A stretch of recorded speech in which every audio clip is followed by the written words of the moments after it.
And we are live. Typewriter Super Bowl.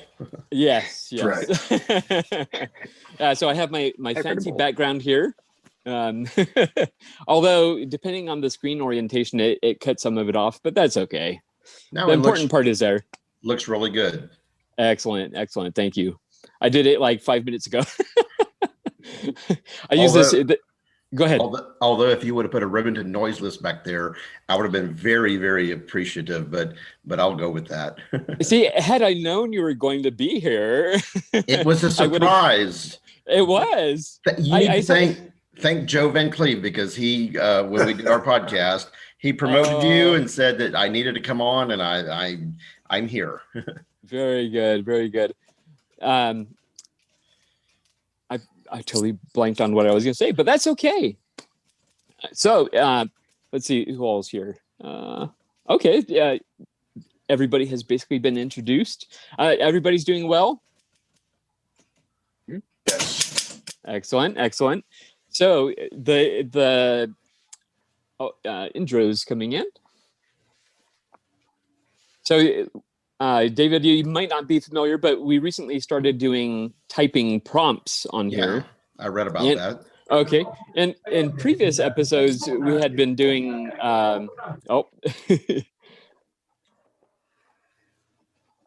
yes, in previous episodes, we had been doing themes, but those kind of ran dry a little bit. So, well, at least I felt they did. 2/3 of the ATI team is here. Excellent. Very cool. Everett, how are you? Good. How are you guys doing? Very good. We're just getting started here, so you didn't miss a thing.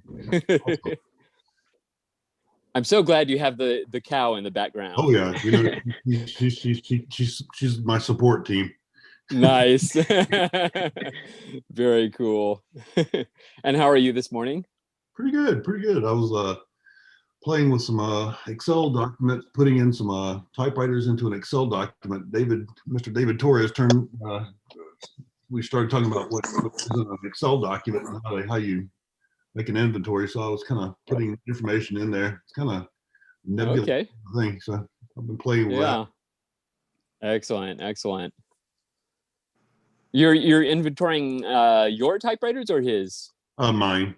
I did. Oh, okay. I did share my Excel document with him, so I can, make, model, serial number, year, case. Because I know he has a lot to put in. Oh yeah, he's got a lot of. He can be busy for a while. Yeah. It took us 3 weekends to do mine. Oh my goodness. Everett, do you know about how many typewriters you have? About 70. I've been getting rid of a lot of them. Had over 100 at one time. Now I've been trying to, play that game of, do you really love it enough to keep it? Push them out the door, and finding some pieces like I've hit a few of them that I really like that I picked up recently. So I look at it and I look around like, okay, which one of you guys has to go? Oh. And so I've been sharing. I'll think about it that way, right? Oh, okay. Yes. Sharing the wealth. Very good. Well, thank you so much for joining us. Oh, yeah, well, I've been meaning to. I just keep getting off into my own little introverted world and keep forgetting about how it can be. But see, now that you're in, you're stuck with us. So exactly. Doom. How are you, Ted? I'm fine. I just tried to get a wireless headphone to work, but that was causing me problems. I couldn't get the microphone to work, so. You would have had so much freedom. I know. I've been trying to up my game here now that everybody's doing OBS and outclassing me with multiple cameras. I'm just using the Zoom virtual background. So. Oh, very nice. I see you've got the URL up, so I don't need to. Yes. Let's see. This, I can get rid of this. That can go away. There we go. How are you, Dan? Good morning. I'm fine. I'm thrilled to see Everett and David made it. I know. I'm excited. Good morning. Good to see you, Dan. It's a pleasure. You as well. Thank you for the reminder. Oh, no problem. No problem. Yeah, you ATI guys are gonna have a lot of fans in here, so Definitely. Y'all are all our Definitely. fans, so I appreciate y'all listening to our little gabfest. Oh yeah. Look at these guys. Is this Everito and David Torres? Oh my I God. know. It I'm sure beside is. myself in excitement. But just for you guys taking notes at home, y'all has an apostrophe in it, okay? Oh, yeah, I just When haven't you're figured typing y'all, it's Y apostrophe ALL. Well, what if you put it YA apostrophe LL? I've done that just to throw people in California off. So it works pretty well. That's when you do that. That means you have your dog with you. Oh, they have your dog with you. Oh, thank you, David. Okay. David, it's so good to see you. Thanks for chiming in. I'm a few Yeah. minutes behind myself, but No, we're we good. hang out here for hours on end. That was so cool. I forgot to call you last night about. No. David's always giving me crap about Bob. Just remind me the night before. Be a friend, and I always forget. I'm not a very good friend. I had three different people. I had Dan. I had I think Joe left us a reminder. Bob, you did, and I just and Everito told me make sure to wake up, go to bed early. So Right. I went to bed at 1:30 instead of 4 a.m. So Oh my goodness. I still went to bed at 4 a.m. Sorry, I just clocked in here. What were we all chatting about? Sorry, I'm a few minutes late. Yeah, Happy Sunday morning. Yeah, we were all a few minutes late, so yeah. I love the you're good. background, Gregory. That's so freaking cool. Thank man. you. That looks really Thank good. you. It was a little tricky getting it to work on my iPhone, but I finally got it. So yeah. Good job. So are you using a green screen? No. No. The Zoom virtual background is pretty amazing, especially Really? if you know you're like if you don't have flowing hair or something. Because I when we have our meetings for work, you know, my boss is a female and she has longish hair, and sometimes she'll have it in a ponytail, and you know when that thing is flinging around, you know it, as you can see with my hands, you know if I move them, you know You lose get your fingers. Yeah. Ah! Yes. That's All pretty right. good. It is good. Yeah. Well, I mean, it's not as cool as Ted Monk, but it's pretty. I cool. know. It's pretty. But Everett, how are you, sir? Good. I want it to be known that Everett and I have actually never gotten to chat. I've never called him. All I do is make fun of him the entire time on Facebook. That's a good thing. That's good. keep me on my toes. Right. He makes fun of me the whole time, though, in retrospect. But Everett's one of my favorite people. He just doesn't know it yet. I look forward to hanging out with him in Austin someday. Yeah, absolutely. I missed you last time. David interviewed you, and I didn't get to come hang out with you. Yeah, that's okay. I hear something about kids and family and all the important stuff. Something got broken, and I got to get a new one. Yeah, is that a cow behind you, Everett? It is. Her name is Cow. Lizzie. I think on the bottom of it, the bottom of the sculpture has the word cow on it. She's about 5 feet tall. She's not little, but she's in two sections. My mother-in-law was a sculptor, and so she made a lot of ceramic sculpture pieces, and so she's been published a bunch of times. We've got a bunch of her pieces. We've got probably at least a dozen of these Wow. size pieces. That's So great. We thought mannequins were scary. Everett has cows hanging around. Someone's breaking our house, Austin. though. They'll turn around and leave quickly. They'll be like, I'm out of this. That's great. And I think during virtual Herman's there was talk of side boob. Oh yeah, she made her as a piece of sculpture without the apron, and then she was like looking at it, and Jean was a real feminist type person, and so everything she has some sort of you start looking at it, she's got tattoos all over with, big, okay. So there's other things going on, and she didn't like the idea of exposing her, so she made her domesticated her and put her apron on her. That is awesome. If it's a cow, would it be side boob or would it be side udder? Side udder. You got me there. or maybe Sutter. As long as it's That's got funny. butter. What happens out on the range should stay out on the range. I thought I taught putty tat. You did. That's great.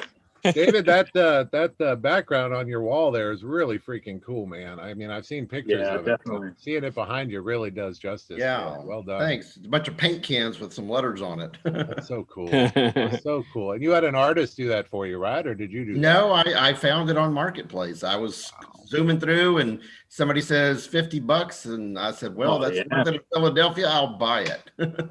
Wow. So And that was there in Austin proper, huh? yeah, over on the east side. Have you gotten to take anything to that gentleman you met who does repairs, typewriter repairs there in Austin, the older gentleman? No, I haven't. He's been really busy. He's hard to get a hold of. He's not technology minded. Oh. I've reached out to him even since I've got his number, and he just doesn't respond. I don't know. I think he's older than he looks, and I think he just is kind of slowing down a lot. Sure. He's But very busy. Been that's at the it for a long time. Yeah, that's the plan, though. Yeah, We that's tried to cool. reach What- out to him. Yeah, we tried to reach out to him like 4 years ago, and we assumed that he wasn't doing anything anymore, because we tried to reach out to him to say, hey, come to our type-ins and stuff, just to we want to promote people, and he never did respond, so we just kind of left him to be, and then he walks into David's office one day. Yeah, the attorney that contacted him to work on his particular printer, by pure chance that I met him, said he even had a hard time trying to get hold of him. So he's just not real technological savvy. Well, that's a good idea if you're in a hipster town like Austin, Texas, and you're doing typewriters. I guess if you people will seek you out because you're that freaking cool. Just saying. Yeah. Well, you guys do wonderful things with your podcast. Obviously, your podcast still means the world to me. That's why I'm so happy to contribute to it. Look at Ted over there. I agree with Ted. Two thumbs. Two thumbs. We're Absolutely. happy. We're happy that you guys listen and part of Austin Typewriter Inc. and the ATC community. So if it weren't for people like all of us and doing what we do, these things would probably be in a pile of somewhere in a Well, lane. I am doing I did a funny one. I don't know if David's listened to it. I just interviewed an older lady. I think it was Monday night, dark night, in the middle of the night. I went and purchased a nice Underwood portable for $50 in the middle of a dark parking lot. And this sweet older lady and her husband show up.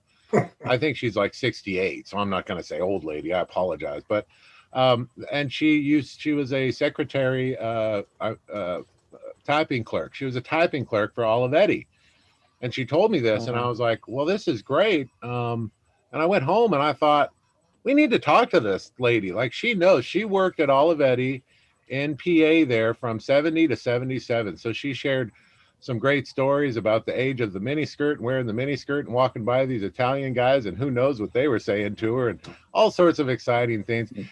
There was a few questions she did not know the size of the factory. She did not know she knew her job, and it's a great perspective of what her job was. She didn't even remember what typewriter she typed on. She said, well, I assume it was an Olivetti. She was so happy just to sit and type right out of high school and just have a good time with it. So I'm real excited. That show will probably come out in a few weeks or whenever David feels like it. And I thought it was extremely educational. She was so sweet and such a neat lady. However, the caveat is she put me in contact with a gentleman. She gave my number to a gentleman. Hopefully he calls me in the next few days. I don't even remember his name. It's so Italian. He was one of the executives of the plant. He retired here to Southern California. He's just 30 or 40 miles from me, and he worked there almost 40 years at the Olivetti plant. So I'm excited to do a show with him. That'll be awesome. Thank you for doing that. That'll be out later this week. Yeah, later. Yeah, that'll be great. I'm excited to hear it. Anyways, enough about that's what's going on here in Southern California for Austin Typewriter. Right? What was that, Ted? Ask him what kind of paperwork he has left in his files. That'd be, no, you're right. I What kind of imagine records? he might have a storage unit full of machines too. Probably not, but Who cares about the Service machines? I want manuals. the paperwork. well, and I guess he married a woman who worked there who was from America, and he was from Italy, and they didn't speak the same language. So I think it'll be very romantic. He speaks English now. He's in his late 70s, maybe early 80s. So it'll be neat to chat with him and have a good time with all the I think there's a great love story for the machines. I think there's a great love story for the people. I think it'll be good content. I know I'm excited to hear it. I hope it doesn't bore any of y'all on the show, you know. So. It never has. No, doubt it. I see we have Curry typing away. What are you There he typing on is. today? Oh, you're muted. It looks like a Remington. There we go. Sorry about that. Yeah, so I've got the Remington 11. I had posted a question about it on the group maintenance group the other day because Okay. I still need to adjust the I guess the shift the basket. Right? Yeah, yeah. Did you figure out if it was capsule. a Remington or a Torpedo? Oh, no, I hadn't gotten that far yet. So Okay. to find out whether it was who manufactured it, you mean? Yeah, I mean the internals. Did it match what the documents that I sent you, or was it much different than that? No, I need to get it back down to the workbench and have a look. I haven't had a chance to do that since you sent me that stuff, but thank you for doing that. Yeah, I was just I'm curious myself if that's like a Torpedo made machine or a Remington made machine. Mm-hmm. Yeah, because it doesn't actually say on the back. Usually it'll say made in Great Britain or something like that. I think it's a British made one. Oh, okay. But I need to have a closer inspection on it. So you may be in luck. It sounds like it might be an actual old Quiet Writer design. Ooh. So that documentation I sent you might work. Yes. Nice. Very cool. But I managed to replace the ribbon. The ribbon spools weren't turning properly. They had the like what it came with in terms of the ribbon, and they were pretty much full. So I'm wondering whether it was too much ribbon on the spool to allow it to turn properly. So I took off all the old ribbon and replaced it with fresh and just sort of filled it about halfway, and now it works fine. So yeah, you have discovered the answer to your question. Yes. But yeah, this is nice. It's all metal machines. So I think later on they started making them out of plastic. But yeah, this is solid. That looks excellent. nice. I like it. So I'm taking minutes, waiting for May to show up. She usually takes the minutes. I'll just start recording all the stuff. That's awesome. Yeah. Very cool. By the way, this is my quarter. Bob Marshall told me I had to have a quarter for entry fee. Yes. So, just put it in the slot. I'm the treasurer. I'm collecting all the money right now, so I'm the treasurer. So there you go. Take it in Joe's hand, yeah. Money, typewriters, whatever else you can send Joe, he'll take it. I've got this little device. Cigars. Yes. Whiskey. I've got this little device. I'm not sure what it's for, but I'll send that to you. Microphone stand. Oh yeah. Oh, okay. I thought it was a Klingon weapon. It could be. So so Gregory, what Joe's typing on. Oh well, that's a good segue actually, because I was going to mention that. So there was a typing kind of assignment, right, Gregory? A typing assignment this morning, and it is grocery lists, right? Yes. And so what I'm doing is I have this little wooden adding machine paper holder, and I'm typing on an Olympia SM3. This is actually my wife's. And I decided, laying in bed last night, I was thinking about this, that this is going to be a grocery list, but it's going to be a grocery list for the Southwest Institute of Mediocrity, which is something I just made up. So this is the Southwest Institute of Mediocrity. Welcome to the Institute, and I'm making a grocery list. And so I'll be periodically updating you as to what's on my grocery list, but I'll give you a flavor for it right now. So the first item is bourbon, cheap, plastic bottled, grocery store branded bourbon. That's the first item. The second thing is shotgun shells. It has to be slugs, right? And the third thing is Vaseline, Walgreens brand in the squeeze tube. And then the next thing is Tang. Remember Tang, the orange flavored powder drink that the astronauts took to the moon? We need the gallons. we need the gallon size thing that you can only get at Costco or whatever. And then a dozen boxes of Hamburger Helper, right? And this other one they don't have, but I made it up, which I think you guys know about steamed broccoli with melted cheese on it as a dish, right? Yeah, okay, how about broccoli flavored cheese whiz?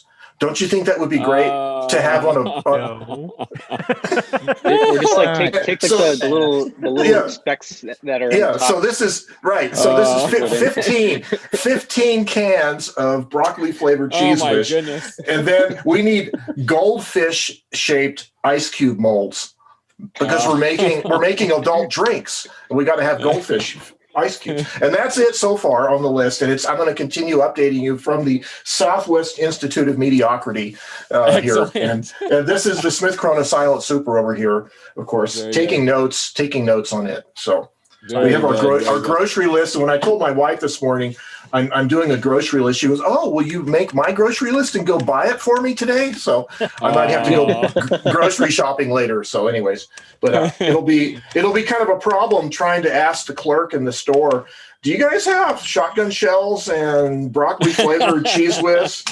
So you might be onto something there. You gotta go to Walmart for that. Yeah. Yes, that's right. One-stop they shopping. do have both those. Okay. Very cool. So that's my little semi-humorous attempt at being funny today. So, well, you're off to a great start as usual. And we've got 2 hours to go. I know. Yeah. It's going to be a long morning. Well, I think there's a lot to that format. Mr. Theodore Monk was talking the other day when he puts something up on the taposphere. He just does 4 inches on the page or something.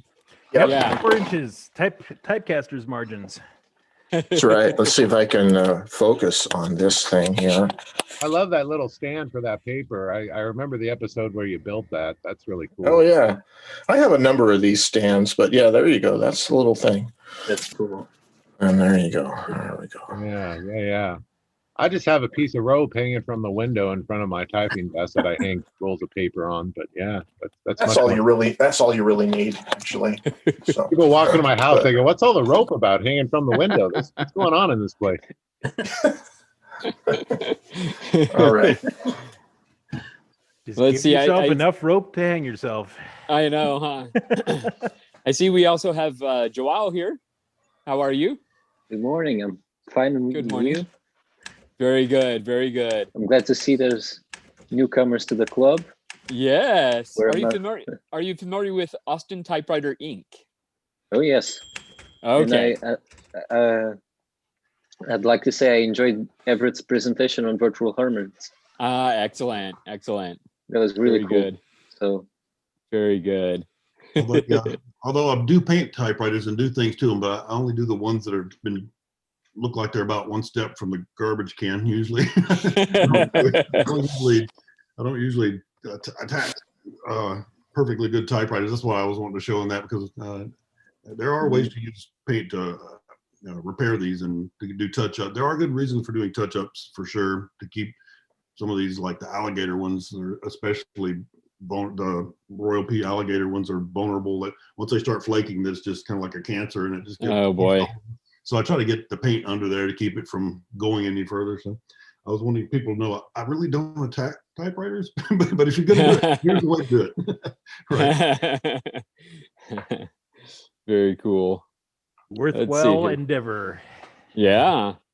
And we also had Bill here. How are you, Bill? I'm doing good. How's everybody else doing this morning? Very good. Looks very like you're good. in a cabin. Yeah, I am in a cabin. We've escaped the city for the weekend. So nice. And you're still here. That's amazing. Yeah, well, our cabin actually has Wi-Fi. So very good. Very good. Did you bring a typewriter? I did.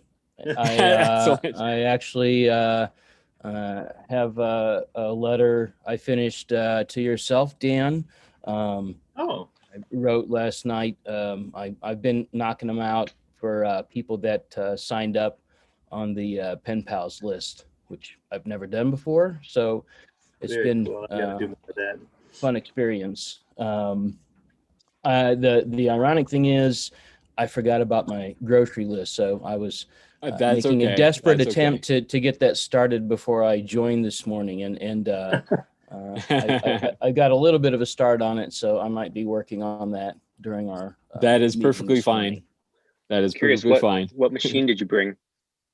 It's the second silent super that I picked up. I think I showed this before, Nice. the tan one that I got. Oh yeah, yeah. And so this is my officially designated cabin typewriter now. So very good. Good choice. Yeah, absolutely. Sturdy and up to the task. I have to interject and show you that my wife just brought me a glass of Tang. Very good. That's great. That's when I was in college. I play mandolin, and that's weird in California. But I had an amp and guitar repair shop, so I'd plug my mandolin into these huge amplifier stacks that I'd build and put together, and go play shows, and everyone thought it was crazy. So it was a mandolin rock and roll band, and we were called Tang Special. That was a big song. Nice. I hope you guys don't mind I eat in front of you. Anyways. You're making us hungry. Right, you could have bagel sandwich. You could have brought enough for everybody, Joe. Jeez. Yeah, you did. I know. Be generous.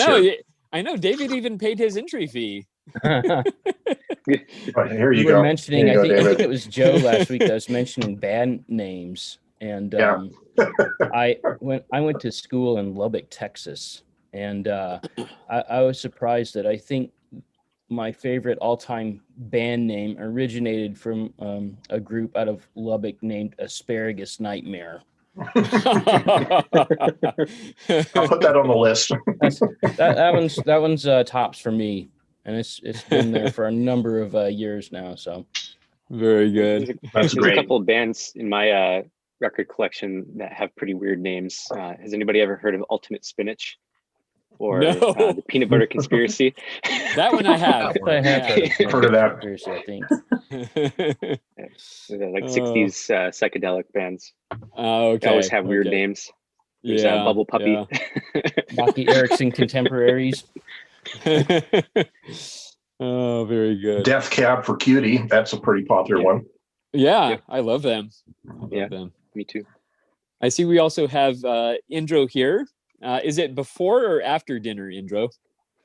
Of course, before.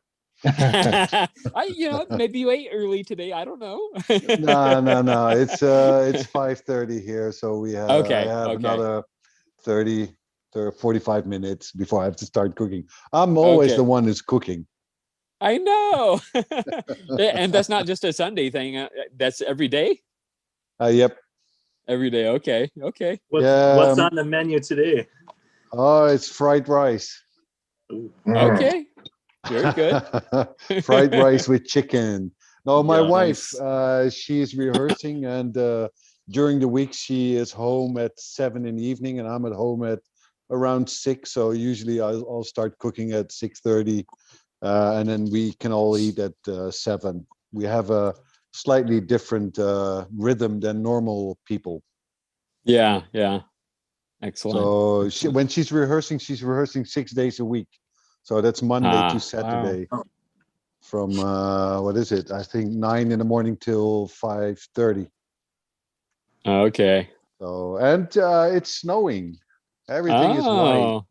It's snowing where I am too. Yeah, that's the first time it's snowing in maybe 6 years or something. So it's it's quite ordinary, and it's freezing. So it's -10. Oh my goodness, so it's cold. Yeah. It is not snowing here in Southern California. No. Just added in, didn't you, Gregory? By the way, I got a little show and tell. Oh, okay. If you hang on for a second, I'll grab it. I got it in this week. Hold on one sec. I'll change my camera. Where is it? Come on. Here we go.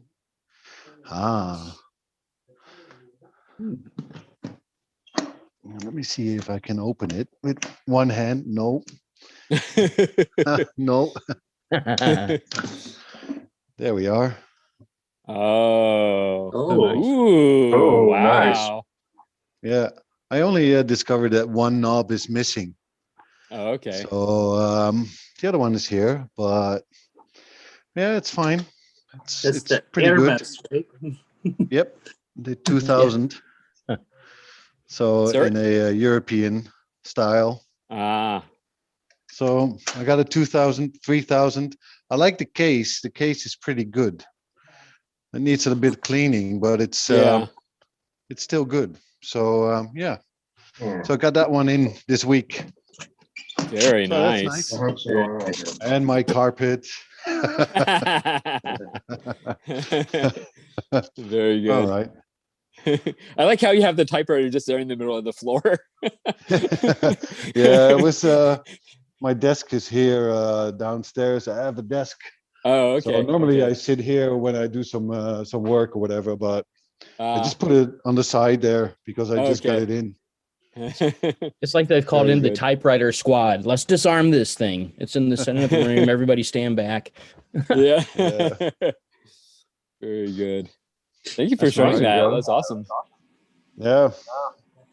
I paid a lot for it though. To my standard, I paid 50 euros for it, which is, I think, but they are hard to get here. So it's all right. That's still not that bad though, right? No, I think it's about $40, something like that. Oh, yeah. Yeah. That's all right. Wow. Yeah. Yeah. Let's see. We have Brian has joined us. How are you, Brian?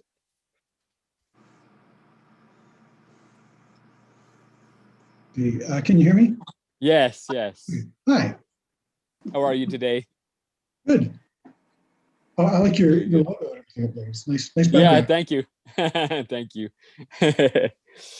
I had to step up my game with you guys using your OBS setups. So That's why I was late. I was working on that. So. Okay. And we also have Diane here. How are you, Diane? Fine. How are you? Good. Yeah. Oh, here comes a kitty. Got to check out everything, right? Yeah. Oh, every time. It's what cats do. It is. Oh, dear. All right. So I think I will go ahead and share my grocery list. It sort of shows it. Yeah, it kind of goes away. Yeah. There we go. There you go. Sort of.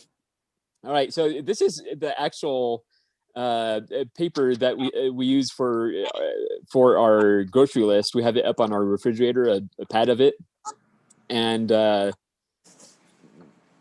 yeah, my wife has like a bunch of these, like one for every season or every month or holiday or whatever. So this is the Valentine's one. It says love at the top, and it has a little owl with a heart on it on the bottom. You can't really see it, but all right. So now this is not my grocery list. Let me say that to begin with. But it's a fictional character, so keep that in mind. I'm going to slowly read what's on the list, and we'll see how long it takes someone to guess who it is. Okay, so first we have burger patties, hot dog buns, pizza dough, chocolate bars family size, pork chops 4, and that's one clue right there. Maple syrup, beer nuts, and now we're really going to get into the major clues. Donuts, pink icing with sprinkles. Homer Simpson. Yes, Homer Simpson. And the last one is Duff beer. Yeah. So yes. Yeah. So I was thrown by the Homer Simpson. pork chops, but Maggie doesn't eat solid foods yet, so that makes sense. Oh It started out just sounding like a typical American, and then the donuts kind of gave it away. Yeah. A typical American, I know, huh? It's a sad commentary. Yeah. So Yeah. I have something that I kind of wrote for the grocery list prompt. I kind of did a little bit of both. I actually wrote out my actual grocery list, but I also sort of wrote kind of just like a stream of consciousness thing about grocery lists and kind of what you can tell about someone from their grocery list. It's kind of it's more stream of consciousness, so it might be a little bit disjointed. It's probably more like the beginnings of something, but this is what I wrote. I said, you can tell a lot about someone from their grocery list. Do they have a lot of TV dinners on the list? Frozen pizzas? Maybe they live alone, or maybe they are lazy or don't like to cook. No meat or dairy products? Maybe they're vegan or vegetarian. Do they have a lot of different spices on the list? Perhaps they're adventurous and like to try new recipes. Or maybe they just got their first apartment and are covering their basics. Do they have fun, colorful breakfast cereals and snacks on the list? Maybe they have kids. Is everything they buy low fat or fat free? Maybe they're trying to watch their weight. How organized is their list? Does it go in order by aisle? Is it separated by produce, meat, dairy? Maybe they're good planners. Is the list on their phone? Probably a millennial. Do they not have a list? Perhaps they only need a couple of things. Do they have a really long list? Maybe they have a really large family. Is their list mostly comprised of pasta, canned soup, bleach, and toilet paper? They're probably preparing for a pandemic. I like it. Very cool. Very cool. I think you mentioned cereal on there, and that brought to mind that I could have made it a grocery list for my wife. She is a huge fan of cereal. Now, mind you, it's just the two of us, and I rarely eat cereal, so I'm not entirely sure that it makes sense that we have 10 boxes of cereal. Yeah, she's hardcore into cereal. It's possibly her favorite meal of the day. So I could have just made a list literally of all the different cereals that she she eats, but I'm dying to. What's her favorite? Her favorite? You should know this. Well, it's the better not be grape nuts. No. I like grape nuts actually. Well, her go-tos are Rice Chex, Rice Krispies. She likes a lot of the bland, flaky cereals. Special K Smart Start, I think it's called. She's been into that one. That one's actually pretty good. Even I like that one. And I tend to go for the sugar cereals. I used to eat a lot of Fruit Loops and Life cereal, but now I pretty much just eat bran flakes. It's weird how like when you get older, you kind of end up liking the more bland things. Yeah. Where did all the fun go, Eric? My God. No. So Krispies this morning. So there's a General Mills cereal plant here in Albuquerque, and I can drive by it on the way to work. And sometimes you smell Fruit Loops early in the morning when you drive by. And I can imagine what it would be like to live in the neighborhood close to there, being downwind of it. And it would probably smell okay for a while. Then you get tired of that sickly sweet smell. Yeah. But one of the things that I discovered that I really like to do with cereals, especially flaky kind of cereals, is I put it on top of vanilla ice cream. It's really good. Yeah. I've been putting bran flakes in my yogurt in the morning instead of that's granola. Good too. That's good cheaper. too. Yeah. Granola is expensive. We just like to add a little bit of crunch. We make our own cereals. Ooh. It's just, do you know Krusli? Do you know what it is?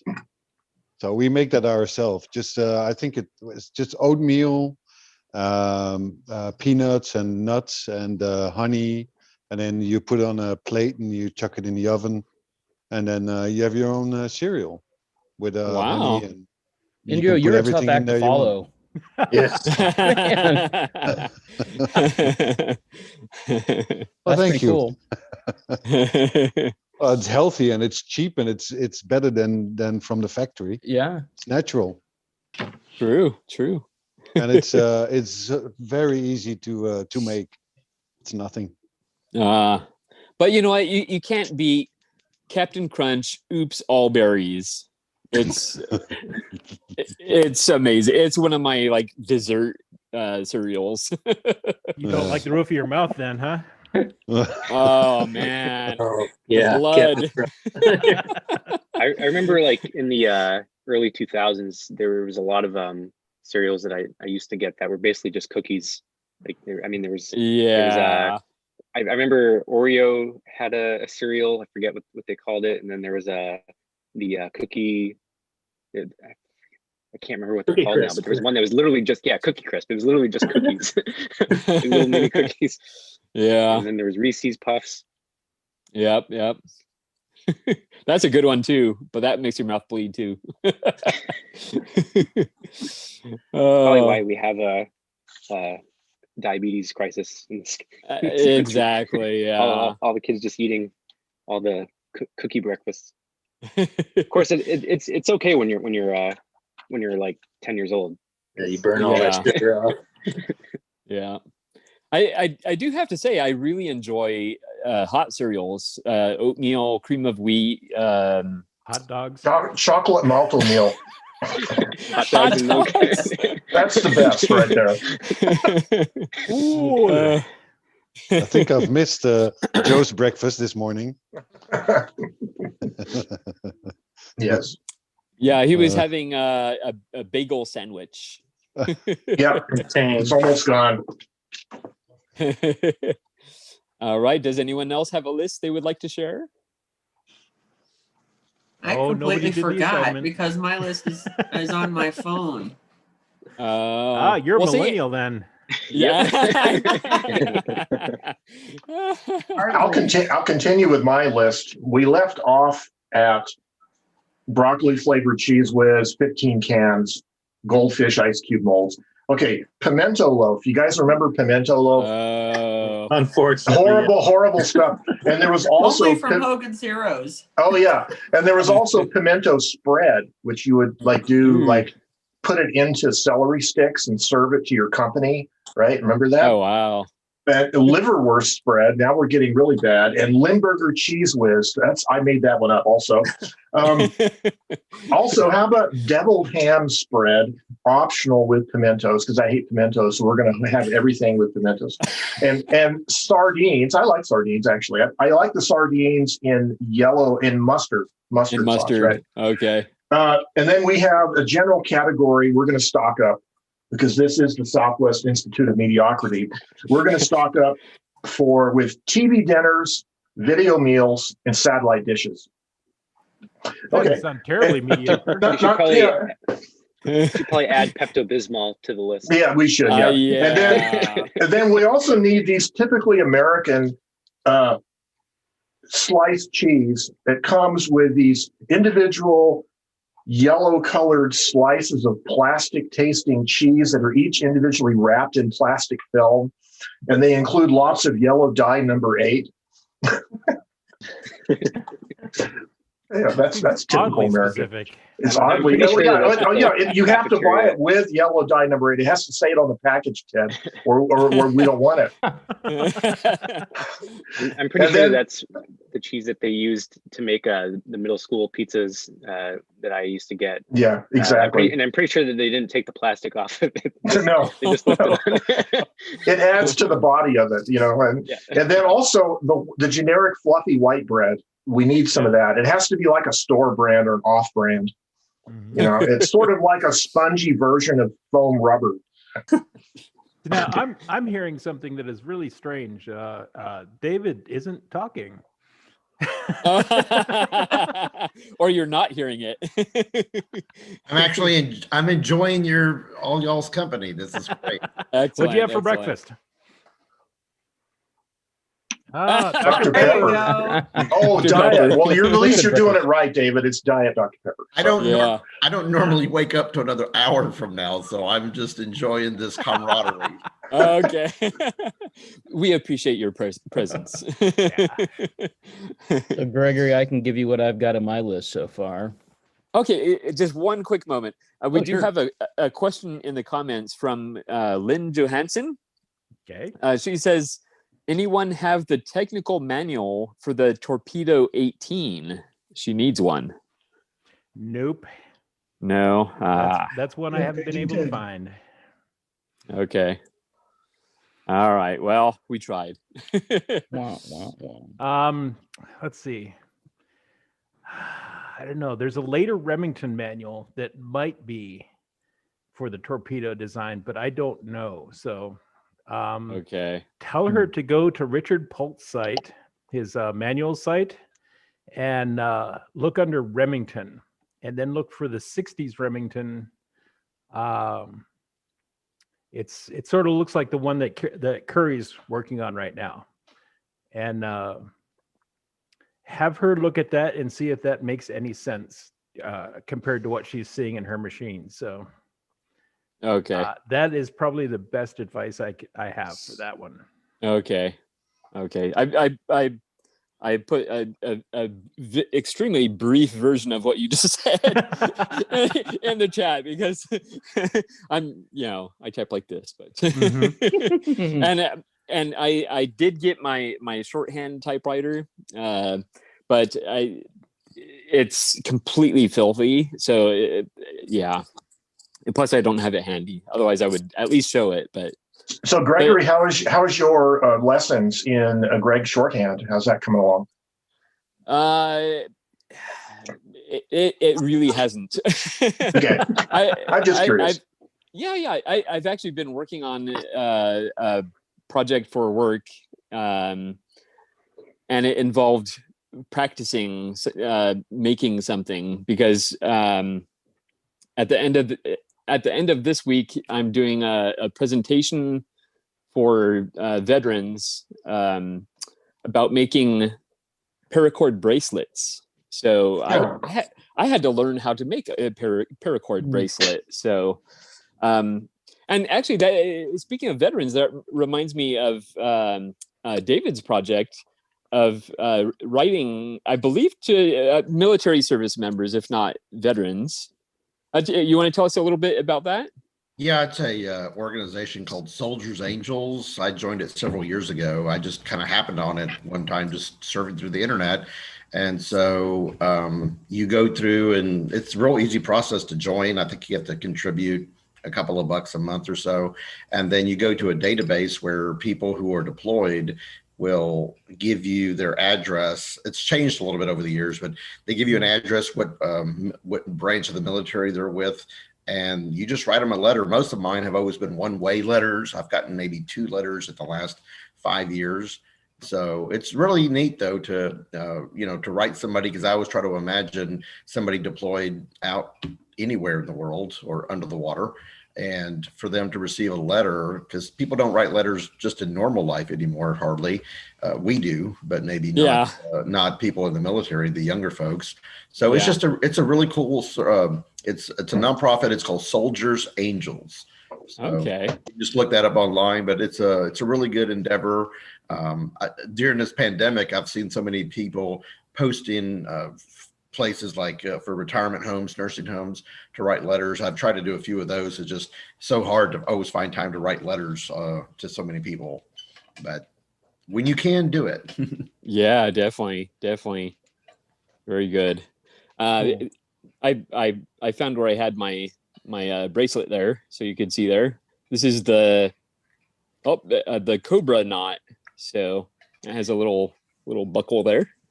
I can one additional thing. I know one of our guys, Lloyd Elmore Jr., he had made us of some really cool looking bracelets. And so he may have a little information as to how to get started doing that. Excellent. Very good. Very good. Yeah. So you're a member of Cobra now? Cobra Against Kai. G.I. Joe. Oh, that Cobra. I was thinking Cobra Kai because I had been watching Cobra. Yeah, there you go. I can't lift. I can't lift my leg. I can't lift my leg up that high without. I know. So I started watching that series. Cobra Kai, for those that don't know, is a series based on the Karate Kid movies. And it brings back a lot of the original actors, which was like amazing. And so Cobra Kai is the evil dojo. Yeah. So yeah. But this has nothing to do with that. Gregory, out of curiosity, how long a paracord is in that bracelet? It ended up being, let's see, a little under. Well, the kit, it's 10 feet. Okay. And then they say to figure 1 foot of paracord for every inch of the circumference of your wrist. So that's cool. Yeah. And when I saw it coming together, I was like, wow, I'm actually making this. And it actually looks decent. Oh, the reason I ask is my boys, they're 8 and 10. They're into the survival thing and the outdoors thing. And so am I. We're not like prepper nuts or anything, but we just enjoy the survival stuff. And they've been into paracord quite a bit. And I've got a bunch here at the house. And I was thinking about maybe starting them on something a little simple like that. So, yeah, this is actually a pretty simple knot. Once you get the hang of it, it goes really, really quickly. Okay. So it's not bad. You know, Gregory, if you start with some of those rings, you could make a camera straps using that same knot. Oh. Yeah, that would be pretty cool. That is an idea. Yeah. Hang your camera and then rappel the next day. That's right. Yeah. If you're caught out in the wild, you could then use the rope to, build a little makeshift tent, and then you could tear the lens apart on your camera and use it to start fires, stuff like that. So, Yeah. Am I the only one who uses ropes to strap standards on my back when I go out in public? Yes, you are. Okay. Wow. Anything I don't have a case for that's more than 10, 12 pounds. Anyways, it's nice to just throw the standard over your shoulder, and you got a few places to tie it to. I think I've taken a picture of it once or twice on my Instagram, but it works for I would me. love to see a picture of that, Bob. I know. Yeah. I think I'll have to find it, but yeah. Probably good if you can't make it to the gym too. Yeah. Kind of like tie one in each hand. Yeah. All right, there you go. There you go. Just don't fall off any piers or anything. Yeah. Oh, Bill, were you the one that was wanting to share? Oh, I just I can update my list if nobody else had lists to share yet. So the concept that I thought of was a grocery list without boundaries as far as time or location goes. So I have a 6-pack of Henry Weinhard's that's brewed here in Portland, because when the Weinhard Brewery used to be located downtown, I love the smell of boiling wort, the hops and yeast mix. It would fill the entire downtown Portland area with that scent, and it was pretty awesome. I have a loaf of Mrs. Schweitzer's bread, who was the woman that lived next door to us when I was a little kid, and I'd pick weeds in her yard, and she would give me homemade bread as a payment. Backup choice is a loaf of Susie's bread, who was a woman that worked at a place here in Portland called Fuller's Cafe before they sold the place, and they used to make all of their bread on location. I have a hamburger and fries from Wilson's in Pontiac, Illinois, which is where I grew up as a kid. It was just a great little corner burger stand. I have a concrete from Ted Drew's in St. Louis, which is kind of the predecessor to the Blizzard or, what have you now. The cheese enchiladas with side of rice and beads from the Avenue Cafe in Austin. I think it was actually called Las Manitas, but I worked right down the street from this place, and at least once a week I would go there and get their enchiladas for lunch. And they did their beans just right. They used bacon grease, and it made them that much better. Not for you, but they tasted great. Yeah. I have a short rack of ribs with onion rings from Twin Anchors in Chicago. Any place that has a sign hanging up that says absolutely no dancing is a perfect spot for me. I have, this was inspired by the conversation, a box of Quisp. And if that's not available, my backup choice is a box of Quake. I don't know if anybody's old enough to remember Quisp and Quake breakfast cereals. Yeah. Wow. I have Death by Breakfast. This is a concoction. We have a chain of brew pubs that's been around out here for the longest time. The McMinimans. They actually opened the first. Trying to think if it was the first brew pub in Oregon. I used to be really big into home brewing, and I knew all of my history, and now there's so much good beer available that I haven't bothered in the longest time. When you can just go to the grocery store and buy whatever, it's just too easy. But McMinimans has a place called the Edgefield here in Portland, and at one point it was a county poor farm, and they would have people that could live there, but they would also farm and produce vegetables, and it served a number of other roles. But now it's like it's a bed and brew kind of place, and they have a breakfast item there that is cornflake encrusted deep fried French toast with a raspberry compote made with their ruby ale, and it's horrendously rich. But if you're, I couldn't eat it most times, even if I wanted to. But if you're in the mood for something like that, it's kind of an amazing concept in my mind. So wow, that's my list that I had so far. Yeah, McMiniman is a good that. one. My cousin works there, so I got to share that dish with her in Edgefield there. She's one of the massage therapists in the side building there. What a wonderful place. That's great. Yeah, I haven't been there in a year, but I love it up there. Good for you. That's such a great list. Thanks for sharing that. Yeah. Hey, Sarah. Hi. Sarah, how are you? Morning. Morning, guys. How are you? Good. Yeah, nice to see everyone. Yeah. We got the Austin Typewriter guys here today. We're very excited. Yeah. We just need John the Shy. Yeah, this is pretty awesome, huh? Yeah. A gathering of the greatest minds in the typewriter world. Or nearly.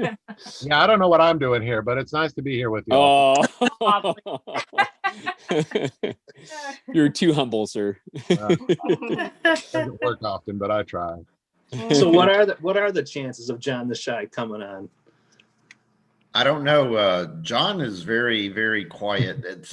He's called the Shy for a reason, and we hardly get the luxury of talking to him. Yeah, we haven't chatted with him in a while. We haven't chatted with him in a while either. We haven't gotten him to come out. I think the last thing I bought a Roma Calibri from him, or Galson Tipper. It was a Galson Tipper from him. I drove up there where he is and picked it up. But that's been like a year ago.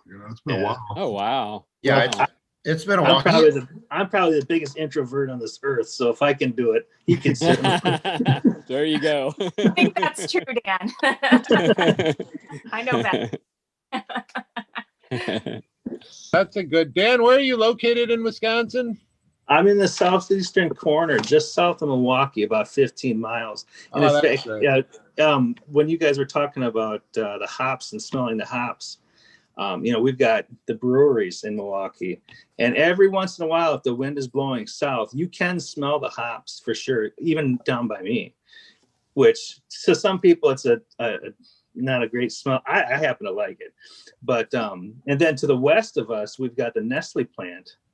And if the wind's blowing out of the west, that one's a little farther away, so you don't really, but boy, you can really smell it. And that one, you just want to sit outside the whole day and smell that chocolate. Eat a lot of chocolate. Wisconsin's a funny place. I spent my teens working at a Christmas tree farm up in the Northwoods there. It was a Christmas tree farm that surrounds Timms Hill. So I got real comfortable in Wisconsin, and I hopped down to Madison to hang out with the girls every so often.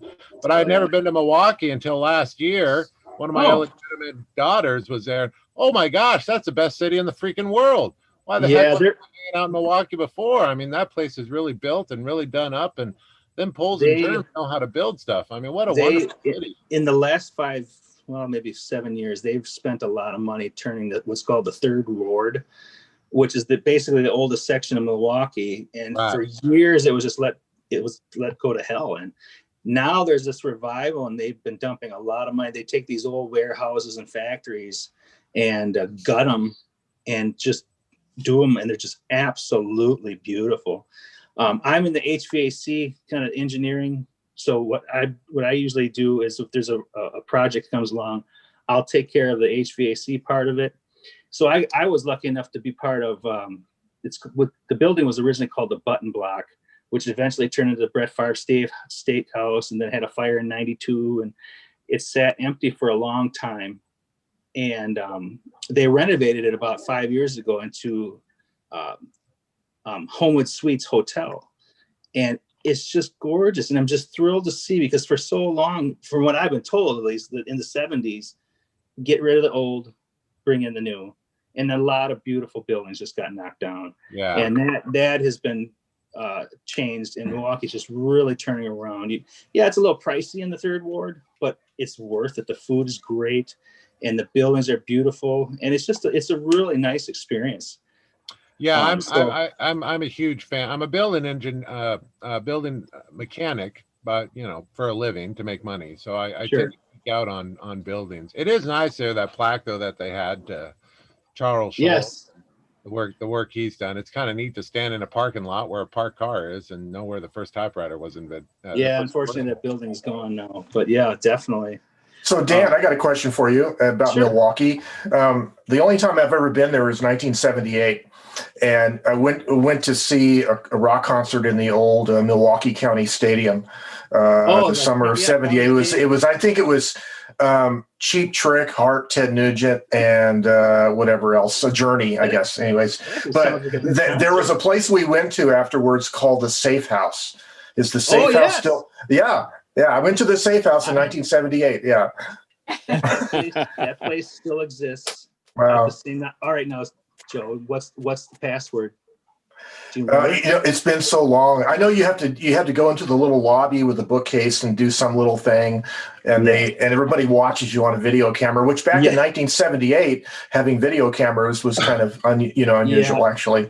And what Joe is talking about is it's a James Bond themed bar basically, and it's super cool inside. It's been there forever, and you have to tell the person at the entrance the password, and if you don't know the password, they make you do something ridiculous to basically earn your way in. And like Joe said, there's a camera on you, so the whole bar can see you acting like a complete idiot to earn your way password, in. Dan?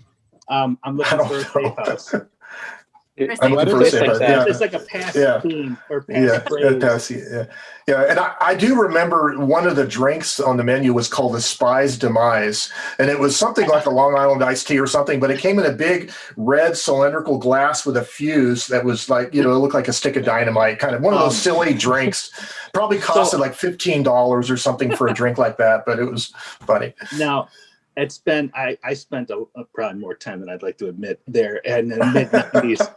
At that time they still had the Spy's Demise, but it was in a beer glass, a very thick beer glass, and if you bought the drink, you got the glass.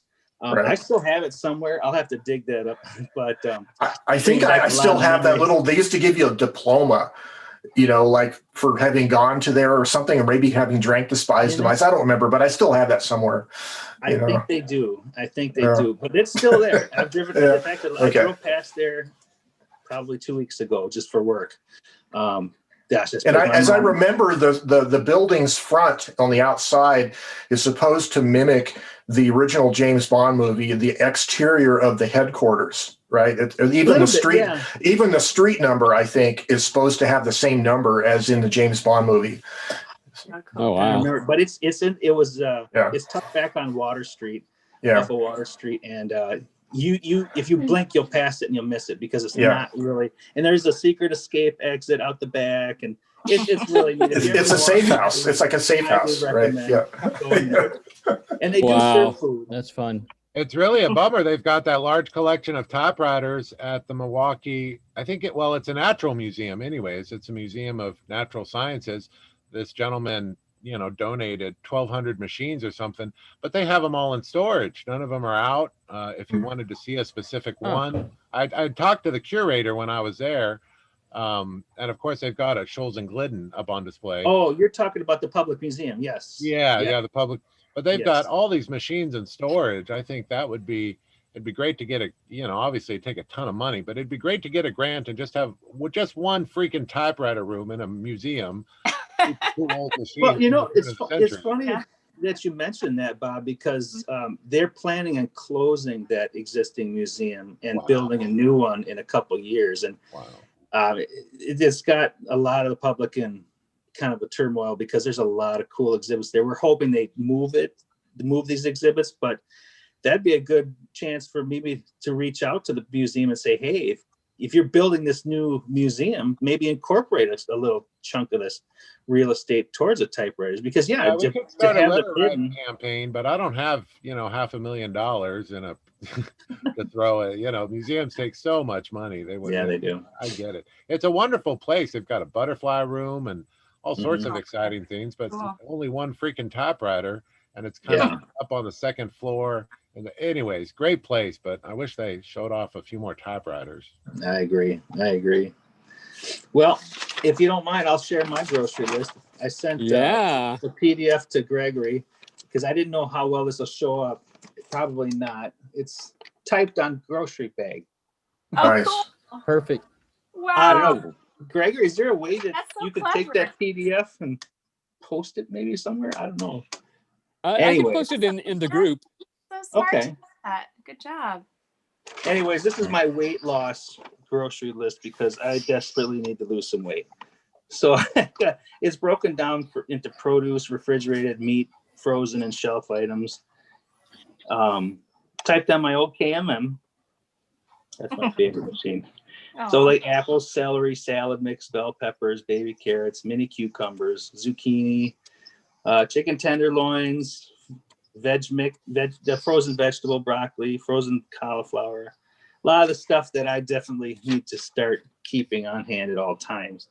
But I thought it was, at first I reached out to Gregory and I'm like, what am I supposed to type? Are you looking for a list or what? And he said, Dan, don't sweat it. Don't worry about it. So I figured I would just make a list and see what happens. But as I found a grocery bag. That's actually what was hard to find because now everything's plastic. So I actually found a bag. I took a 11 by piece of letter paper and just traced it out and cut it, and it rolled right up.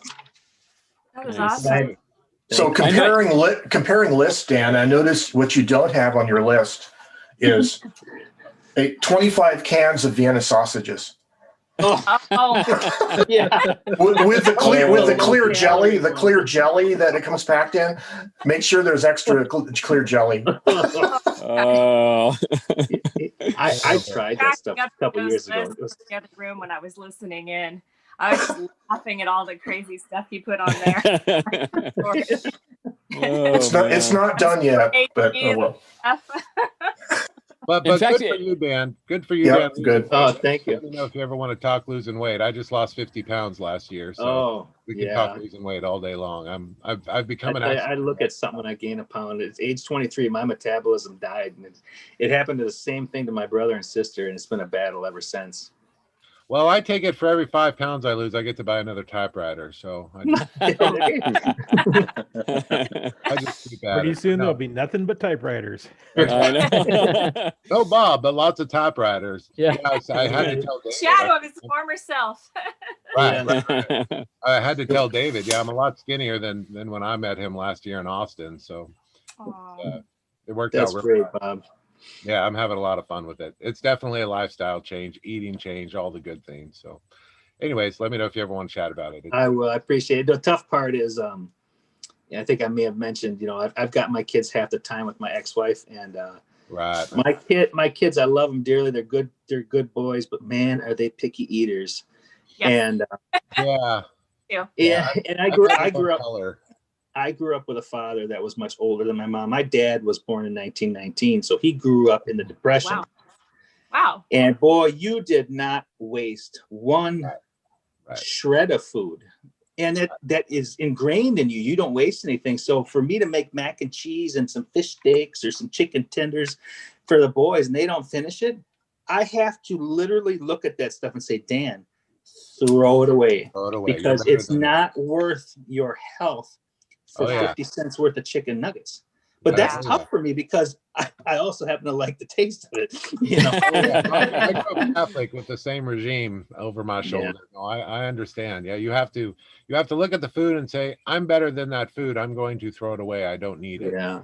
And I've been doing that more and more, and I have found it easier to do it with each time I do it. And the boys have been very supportive of me because they're like, Dad, we don't want anything to happen to you. And they're very concerned, and Dad, you take any time you need to make a salad for yourself. Don't worry about us. And I couldn't be blessed with better kids, that's for sure. Wow. But it's still, it's in me. Now, I'll tell you what, I smoked for 25 years. Really? Yeah. I'm 48. Okay. I started smoking when I was probably 15. Wow. And I had, my last cigarette was Thanksgiving Day of 2009. Wow. And quitting smoking was 10 times easier than losing weight right now. Well, the food addiction it is very powerful. Yeah, very powerful. So this has been an eye-opening experience. But even the doctor says, Dan, you needed to get a control of this. Yeah. Well, we'll chat about it sometime. They always say that. I appreciate it. Yeah. Well. They like to say that to me too. I'm like, I'm pleasantly plump. What do you mean? You look great. I don't think you do. Girl, I'm good with it. Round is a shape too. So anyway, sorry to go off subject. No, it's good. I think we all struggle with stuff like that, Yeah. Yeah. We're all in it together here, so you've got support. I appreciate that. Yeah. I think that's part of my psychology of making this list. This is not necessarily stuff that I eat. This is mostly stuff I don't like, but it's sort of, I was hoping that it's recollecting from especially back in the 60s and 70s, right, in America, when we had terrible food, right, generally speaking, on the shelves. But it's sort of recognizing just the classic problem of the American diet, Too many shotgun shells in the American diet. There are. This one. How about this one, Ted? Beanie weenies with pimentos. Ew. Anything with pimentos. For you. I know. Anything. Do you guys remember back when there was this saccharin that you could get that was liquid in the stores? Do you guys remember that? Oh, yeah. A little bit, yeah. It was a liquid saccharin that you could buy and put in your coffee. And now we know that causes cancer. There were another great band name. Like liquid saccharin. Liquid saccharin. Oh, that reminds me, Sarah. One of the other items I just put on the list, you guys are too young to remember this. Fizzies. Do you remember Fizzies? Okay, they came in a little bubble packet, and you put one or two of them in a glass of ice water, and it creates its own soda pop. It's like an Alka-Seltzer that would foam up, and it was flavored, and it had, saccharin in it. And so my grandparents, because we were three boys, and we go down to our grandparents every weekend to stay the weekend. And, of course, we were totally out of control, and my grandparents were really too old to really take care of us. And so Grandpa was an old codger rancher guy from the Depression, and he hated the idea of us drinking all these soda pops, that we would drink like kids would on the weekend. So they decided to buy these Fizzies, and so of course we found all these other creative uses for Fizzies besides making drinks. Like you take the cherry flavored Fizzies, put 2 or 3 in your mouth, and then you run around the backyard like a zombie and you're foaming blood, or you before they had we didn't have 35 millimeter film canisters, but grandma had some. She used to take heart pills or something, but we had these before the days of childproof caps. We had these like yellow plastic pill bottles with a snap-on cap, and you would make a big mound of dirt because we have a lot of dirt here in New Mexico. And you make a mound of dirt in the backyard, and you take one of these pill bottles, fill it with water, put about 4 of the red Fizzies in, snap it on, and put them in the top of this mound of dirt, and stand back. And about 15 seconds later, you got a volcano of erupting red lava. And those are the things we did with Fizzies. The root beer Fizzies were actually pretty good, but anyways. We do that with Mentos and Mentos. Diet Coke. Yes. Yeah. Oh, what do we have, Ted? Quick dishes. Quick dishes for the woman in a hurry. Oh. How about hash delectable with pineapple topping or ham macaroni roll-ups? Ooh. That looks absolutely disgusting. Broiled Canadian-style bacon. Was Joe Van Cleve a contributor to that book? I was. Yeah, there's a healthy book for you. Quick dishes. Does everybody cook a meal every day? No. Yes. No. Like I don't know.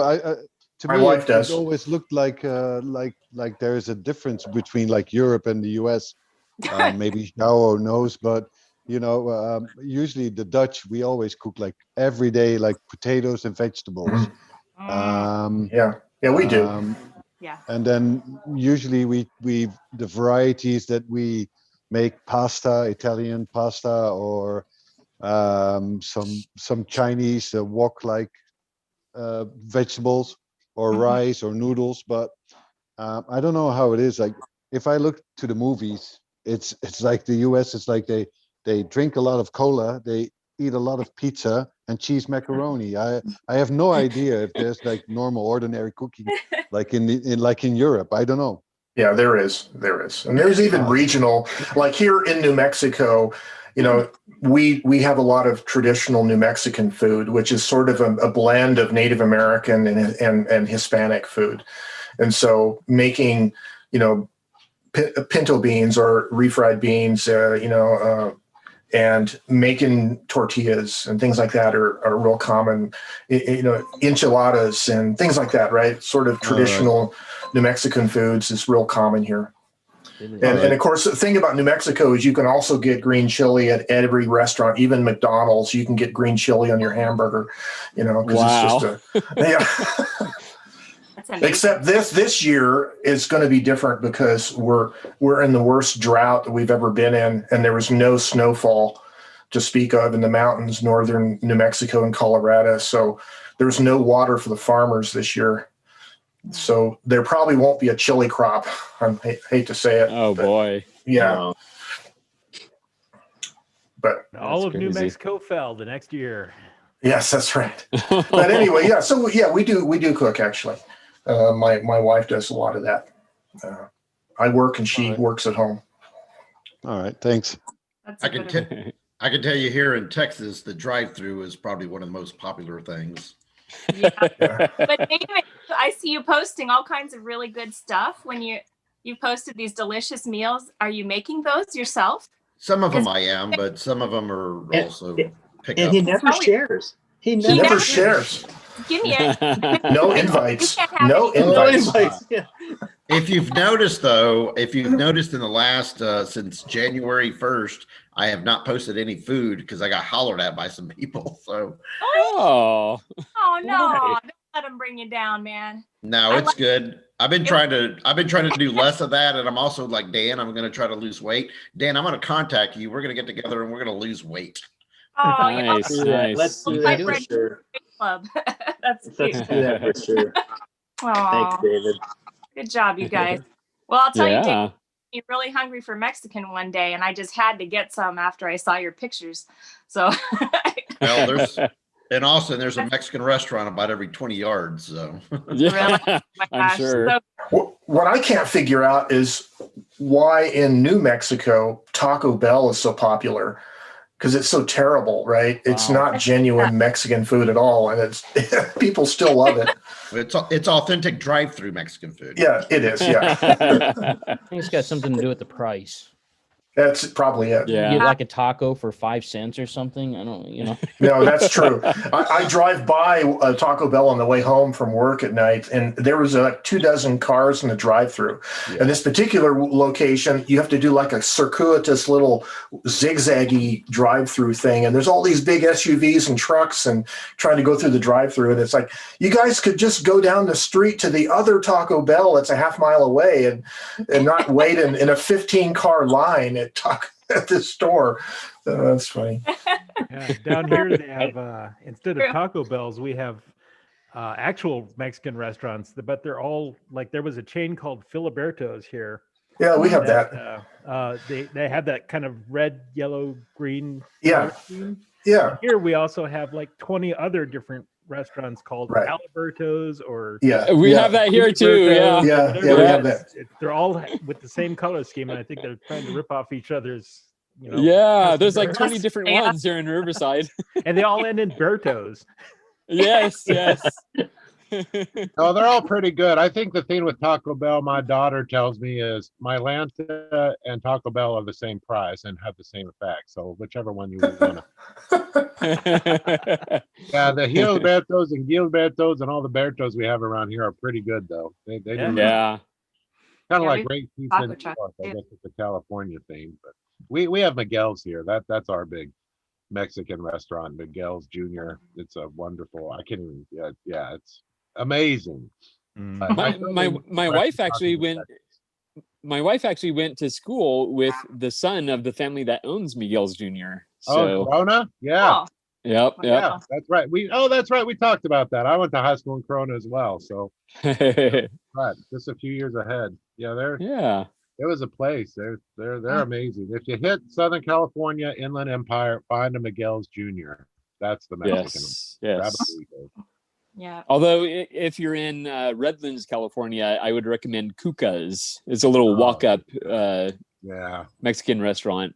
Mm. When Very the good. pandemic's over, you're going to see Gregory and I running around all these great Mexican restaurants. We can split dishes and share the dishes and don't have to eat it all ourselves. But yeah, I'm gonna need to get some Mexican for lunch now. There's just no avoiding. I know. Sounds so good. I love that stuff. I'm a big fan of Mexican food. Yeah. I mean, yeah, I'm just not. I mean, I don't know. My You're definition lucky. of Mexican food is the nachos I get at the hockey game, you know? Oh. They don't like flavor where you're at. Are you kidding? There's a pizza place here, and I personally cannot stand this pizza. It's just gross. It's called Emo's, and they have Provel cheese on it. It is the most disgusting piece of cardboard I've ever seen. Emo's Oh, like wow. pizza. Yeah, emos. Yeah. Like the fattest pizza in America. That's what? The saddest pizza in America. Yeah. I was say I won't go near the stuff. Yuck. They don't have tomato sauce. You have to slit your wrist and. Oh, terrible. Oh, it's under there Oh, man. somewhere, but man, my mom and my late dad used to like it once in a while. It's like, okay, yeah, you go there. I'm gonna get mine from Pizza Hut. Thank you. It's like the Emo's just looks like cardboard to me. Diane, are you in the St. Louis area? I am. Ah, okay. So I'd head to the Hill. I don't know that I'd eat pizza up there either. I don't know. I go there for pizza, but I just some of the restaurants that they had whenever I've spent time in St. Louis. I love some of the restaurants on the Hill for Italian food.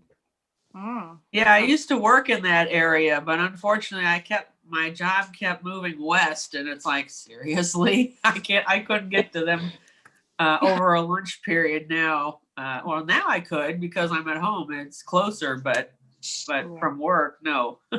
Yeah. I was going to ask Phil, if you remember the Church of Elvis in Portland, because you're talking about old memories of Portland. It was kind of like that James Bond thing where you go up and you pay some money and then they give you like this little certificate. I'm familiar with it, but I've never visited. I didn't go. I didn't go see it. I don't know if it's still there, but like back in high school, we'd go and you could pay money and you could get a fake wedding, and they would give you like a little packet of laminated rice and a certificate, and it the lovely couple, and you could be like Zsa Zsa Gabor and whoever, and it was this weird little DOS-based computer screen. They would, you'd type in something. It was crazy, but yeah, that's in Portland. It's another weird thing, kind of like that James Bond thing. Yeah, I've been here for 18 years now. Okay.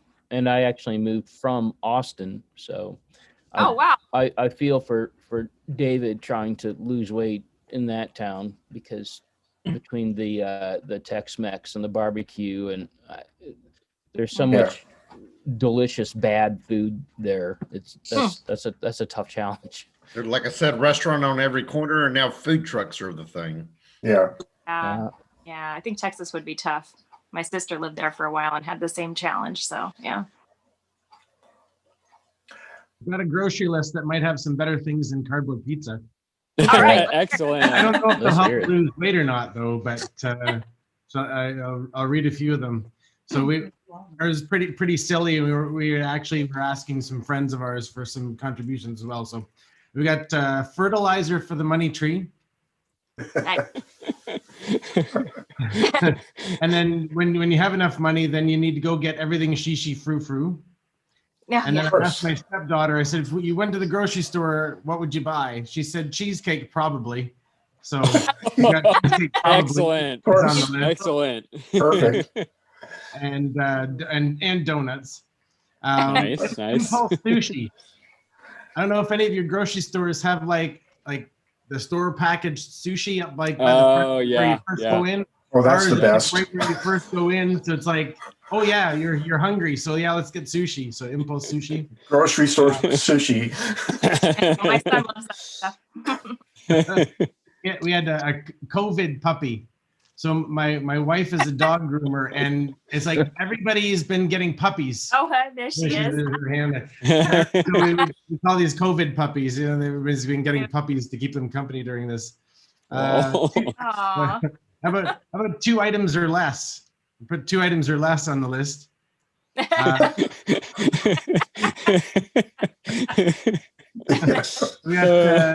got short back and side ribs. Short back and side ribs. Wetter water. That might help with the weight loss. Wetter water. There you go. There you go. Fluorescent tubes. Chewy coffee. Coffee. That's what I drink. Party platter for 1. So maybe if you're watching the game by yourself today, just that's right. For 1. Party platter for 1. Yeah. Party of 1. And bacon, not just regular bacon. Bacon. Bacon. Dehydrated Jello. Dehydrated Jello. The last muffin. Yeah.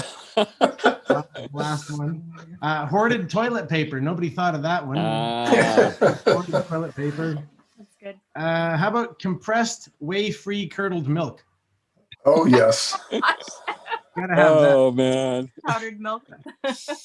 Limp noodles. And, self-chewing gum. Self-chewing gum. One of our friends said laundry washy stuff. And here's one, astronaut ice cream, which is neither icy nor creamy. Yes. Yes. Yeah. Embarrassments. You go get some embarrassments. Ceiling mop. Everybody goes and buys a floor mop, but what about the ceiling? Nobody buys a ceiling mop. How about lactose-free milk duds?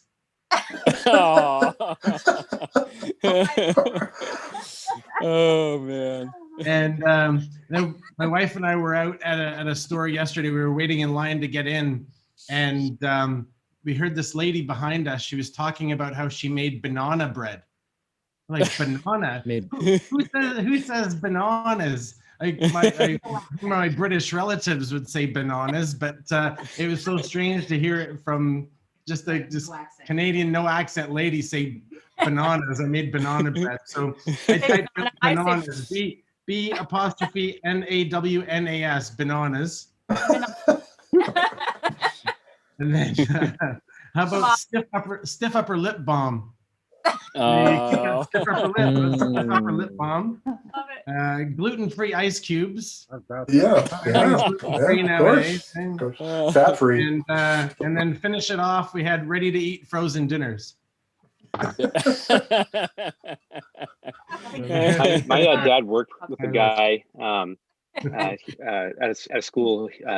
My dad was a custodian, and they need to get distilled water. And one day, my dad was like, "Hey, Mike, what's on the shelf? What do you have there on the shelf?" It was just like water in a tub that it said still water.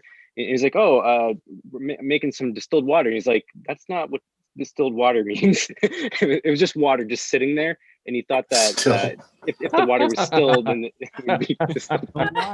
Well, and that's funny because I needed That's awesome. some as a mechanic. We use them for batteries, and I needed some and couldn't find some during this pandemic, so I just got my teapot and made my own. I mean, it was really ridiculous. I just hooked the hose to the end of my teapot and ran it into a container and made my own. I couldn't believe I could not find distilled water for purchase. It was strange, but distilled water really is better for you as humans too. I prefer to drink it. It's just I really hate buying water, so I just use a Brita at home. But anyways, yeah. You should have also told him that was stilled water, not distilled water. Oh, there you go. Yes. Right. One's a verb, one's a noun. 100 proof distilled water. Proof water. Diet water. That was pretty funny, Curry. That was very funny. Very good. Very good. It does remind me, though, one of the things on your list that I had was pigments. That's one of the things I come up with years ago. Pigments. Oh. Hey, May joined us. Yay! How are you, May? Good morning. Hey, Good May. morning. Good morning. Happy Super Bowl Sunday. Oh, yeah, that thing. Man. Oh, it's a holiday for us. Oh, I love the commercial. Hurry's been filling in for you, May.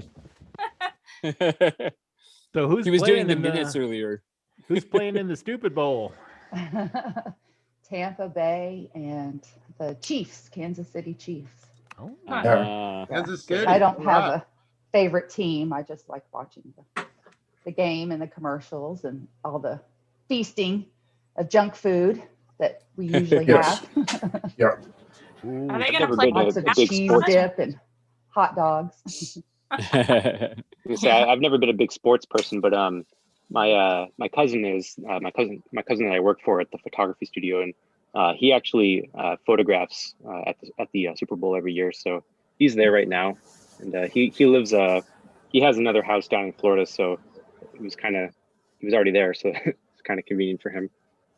But we're based primarily in New England, so he was always rooting for the Patriots, and now Tom Brady is with Tampa Bay, so now he's still rooting for them now that he lives in Florida. But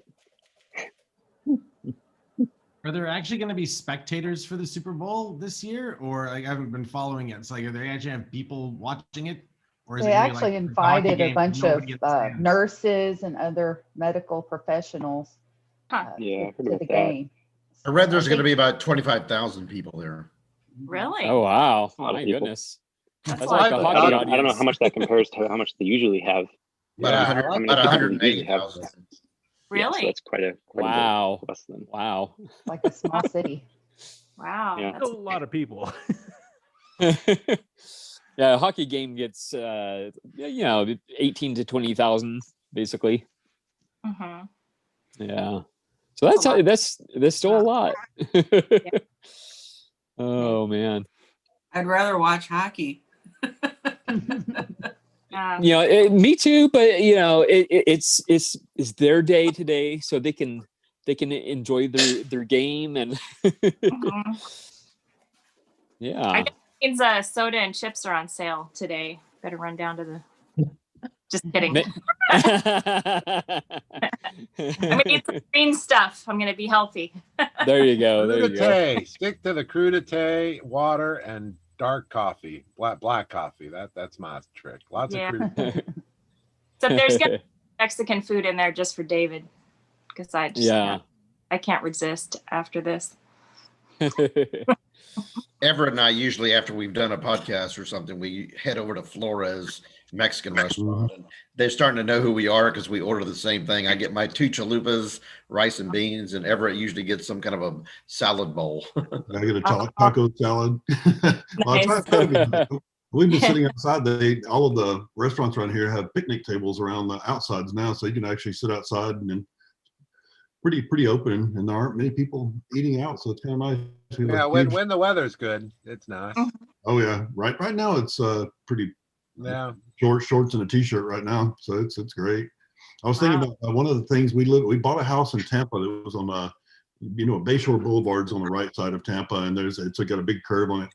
And we bought a house that's, I think it's 5 houses from the water. So you walk out to the mailbox, you look down there, the Bayshore Boulevard with the water out there. So we were right there at the water, and we didn't know much about Tampa when we moved there from school. And Fifi looked out the window and she kind of looked back at me and said, I saw 2 pirates walking down the road with a big table with flaming heads on it, and I'm like, what the hell, right? So I'm like, what are you talking about? So I look out the window, there's nothing there. I'm like, my wife's crazy, right? So Fifi was like, no, I saw it. And so then I look out, and then of course I see a couple more pirates with swords with flaming things, and I'm like, what the hell's going on?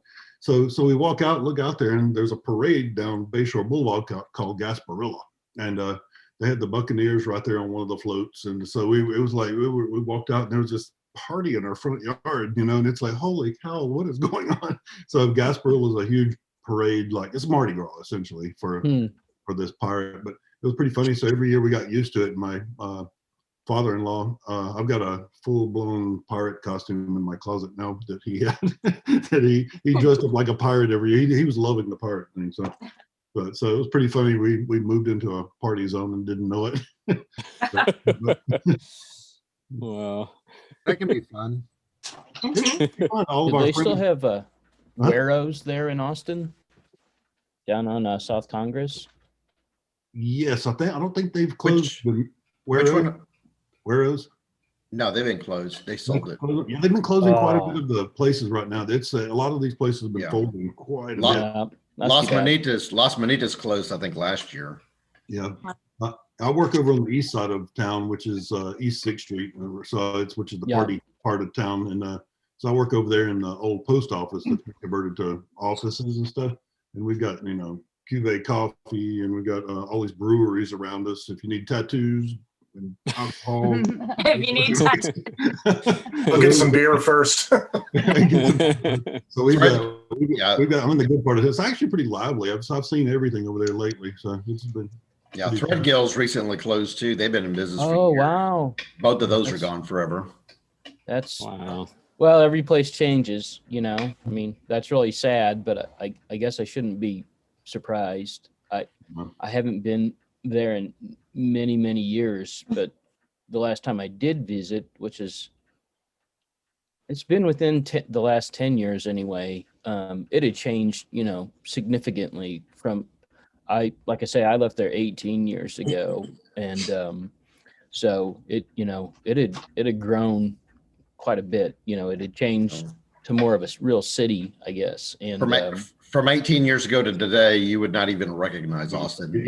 East side of town is just completely. Did you grow up there? No, I've been here since '94, but I've been coming up here since I was a kid. Yeah, I started visiting in the 80s and moved there in '91. So yeah, the east side, like Everett was talking about, it used to be just, it was the more minority community there. And now a lot of that has been redeveloped there. In fact, they're about to build a $34 million project right there on the East Riverside or the east side. And it's going to totally transform a lot of politics involved, which I won't get into, but there's a lot of change in this town. A lot of gentrification over on the east side for sure. Yeah. Big time. Yeah, I had a girlfriend there for a few years. That was a few years ago. But anyways, I got to really know and enjoy Austin. And she would always say, I live on the east side, but I'm north of the river, so I'm okay. There's a lot of gentrification. And what's her number now? I've dinner date. Yeah, well, surprisingly, I know she had a family ranch down in Seguin that she's living in now. So she sold her house in Austin. So go figure. And she was born and raised in Austin on the east side there. So she worked, next to the Capitol building, one of the government jobs. And anyways, it was great to get to go into the Capitol building and have the keys for all the back rooms and, all the fun stuff. It's a wonderful town, but boy, it's big. And it's very true when you see that little blue dot of Austin in that big state of red Texas, So is it true that the Salt Lick is still open? Do you know? It is. Okay. Salt Lick. Yeah, I remember I went down to Austin a few times for some training in the semiconductor industry. I think it was what was it? Applied Materials. Anyways, we went out to the Salt Lick several times, but I remember flying out of Austin. This is 15 years ago or more. Flying out of Austin back to Portland when I was up there, but they had a little Salt Lick restaurant in the airport, and I was flying Southwest Airlines, and so you could bring food on back then. So I brought a big old barbecue brisket sandwich carry out, and then waited, for the plane to get up to altitude, and the seatbelt sign goes off, and this thing opens up, and all of a sudden the whole cabin is filled with the smell of brisket, and everybody's looking at me. I says, hey, you guys could have bought your own in the airport, Yeah, the Salt Lake's good, but I'm a Smitty's man. I'll commute down south all the time, and I have people who stop there and ship it to me or drive it to me. I'm a huge Smitty's fan. So yeah, we've got a few places, Black's Barbecue. No Black's. I'm all Smitty's. Yeah, there's quite a few. Barbecue is like religion. You have your own denomination and you stick with it. That's right. Yeah, we've got the county line. I mean, everybody's got their favorite place, really. Yeah. I mean, some people even argue that Texas isn't real barbecue. It started in Missouri or somewhere. So. Yeah. Right. Memphis has quite a few of good ones. They had that are good, like the Rendezvous is a good one. That we used to live in Memphis right there. We used to get Rendezvous all the time, which is really good. Rendezvous and Corky is another one that's really good there. The one time I've been to Washington, D.C., a friend took me to a place that was kind of interesting. It was a barbecue joint, but they actually did all these different styles of barbecue that were representative of the, what you would find in different parts of the country. And I thought that was kind of of course, they couldn't come close to doing any of them as well as what you would find at a place that specializes in just one. But it's interesting, like parts of Texas, they'll smoke meat. They won't use any sauce on the meat, for example, at a lot of places. And so it's plus Texas has the mesquite and the kind of woods that you need to smoke it properly that you don't have in other parts of the country. Yeah. Y'all are making me hungry. I know. What a theme this show has had today. So I got a little typewriter related thing I'll show you. I had a little package, a care package that came in from Bill McLean. And so it has a couple rolls of thermal fax paper in the narrow size. So this will be nice for doing like blog articles, right? And then a couple rolls of the letter wide fax paper, and it'll be fun to see how this compares to the cheap Staples brand that I have. And then he also included a spring hook tool. Oh, cool! I should probably focus on. Let me get this in focus. So this is like a special spring tool for a nice spring hook. Yeah, that's pretty cool.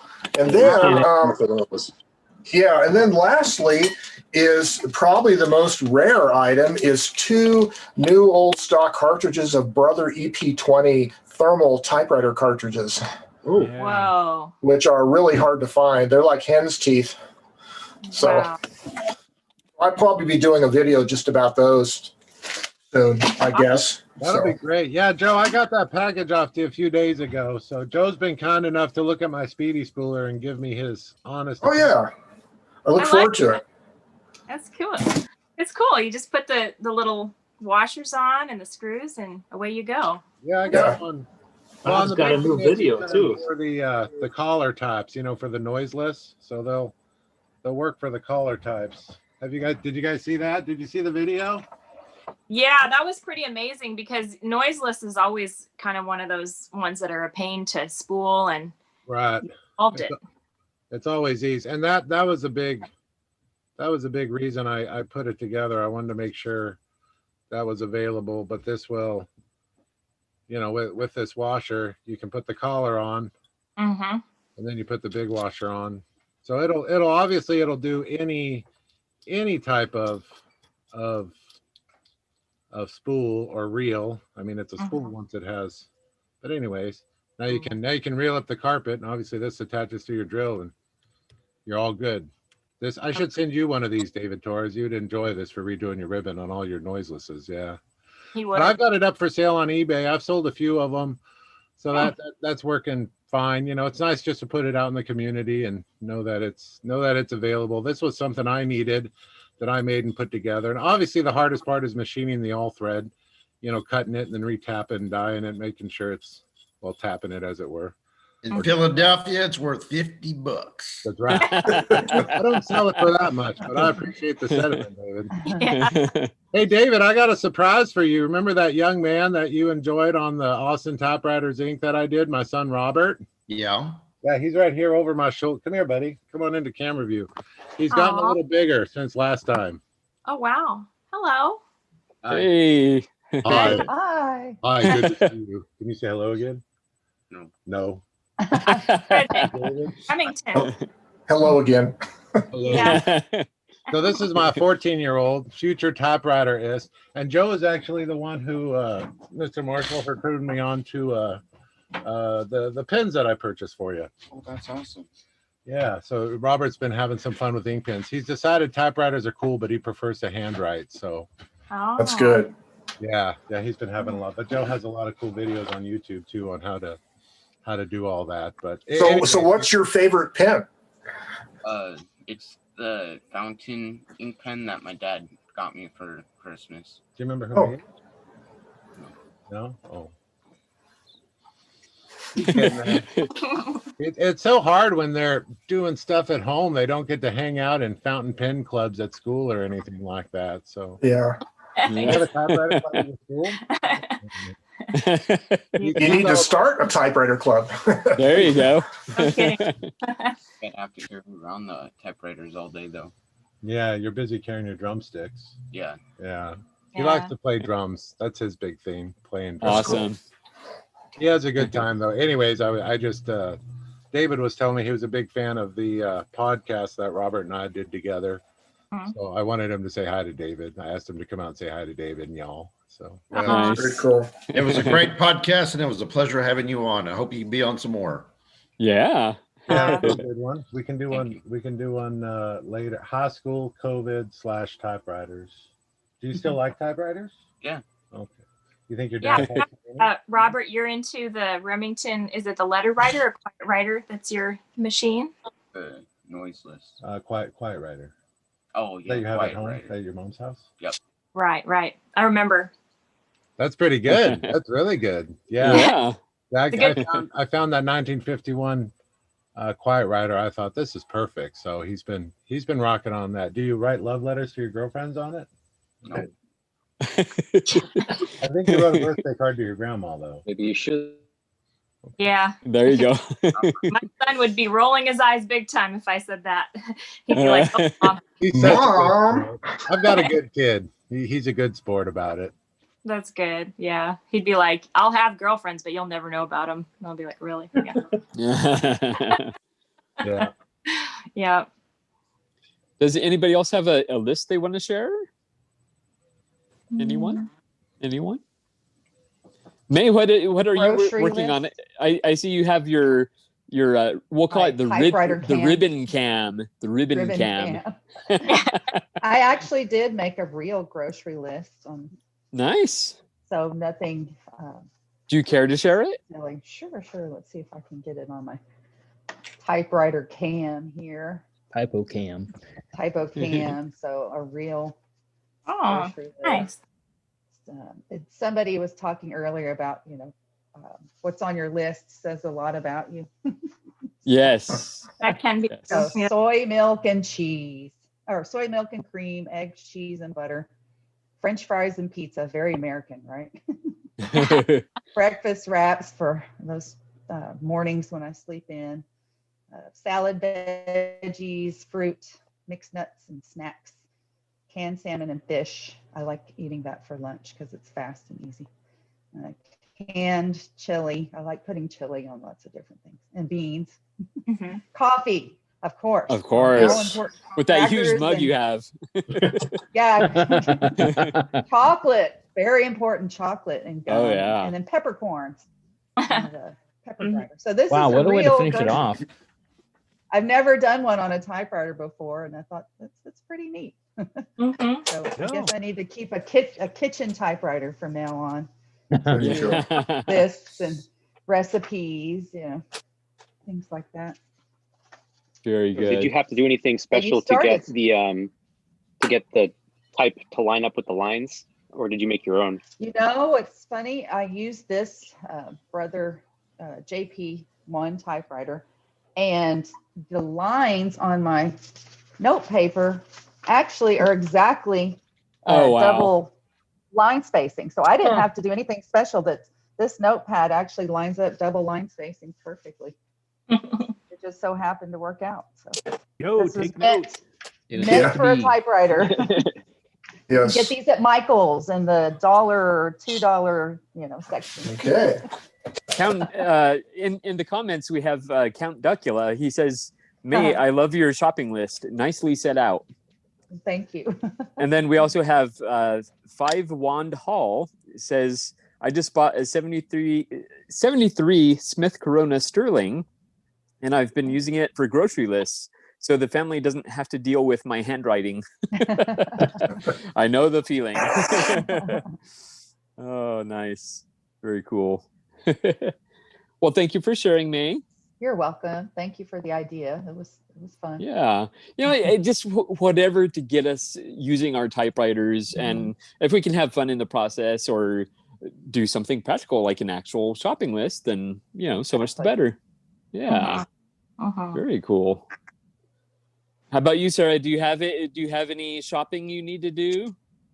I've done it for the week. I was buying a lot of stuff for moving, but I started a couple of lists. They're not as clever as some of the other ones here, but there was one like a shopping list for life and a shopping list for typewriter maintenance. There you go. So I have for life, although this one is very definitely not done. I wrote resilience, determination, love, friendship, energy, sleep. Those ones. For typewriter maintenance, simple green, neutral, compressed air, microfiber cloths, alcohol swabs, 80-pound fishing line, small Phillips and flathead screwdrivers, rubber washers. I still have more to write. Very good. Very good. What is the 80-pound fishing line? Is that for drawbands? Yeah. Works like a charm. Our typewriter maintenance guy up in Los Altos asked me where I got it. And I said, I've got a bunch of on.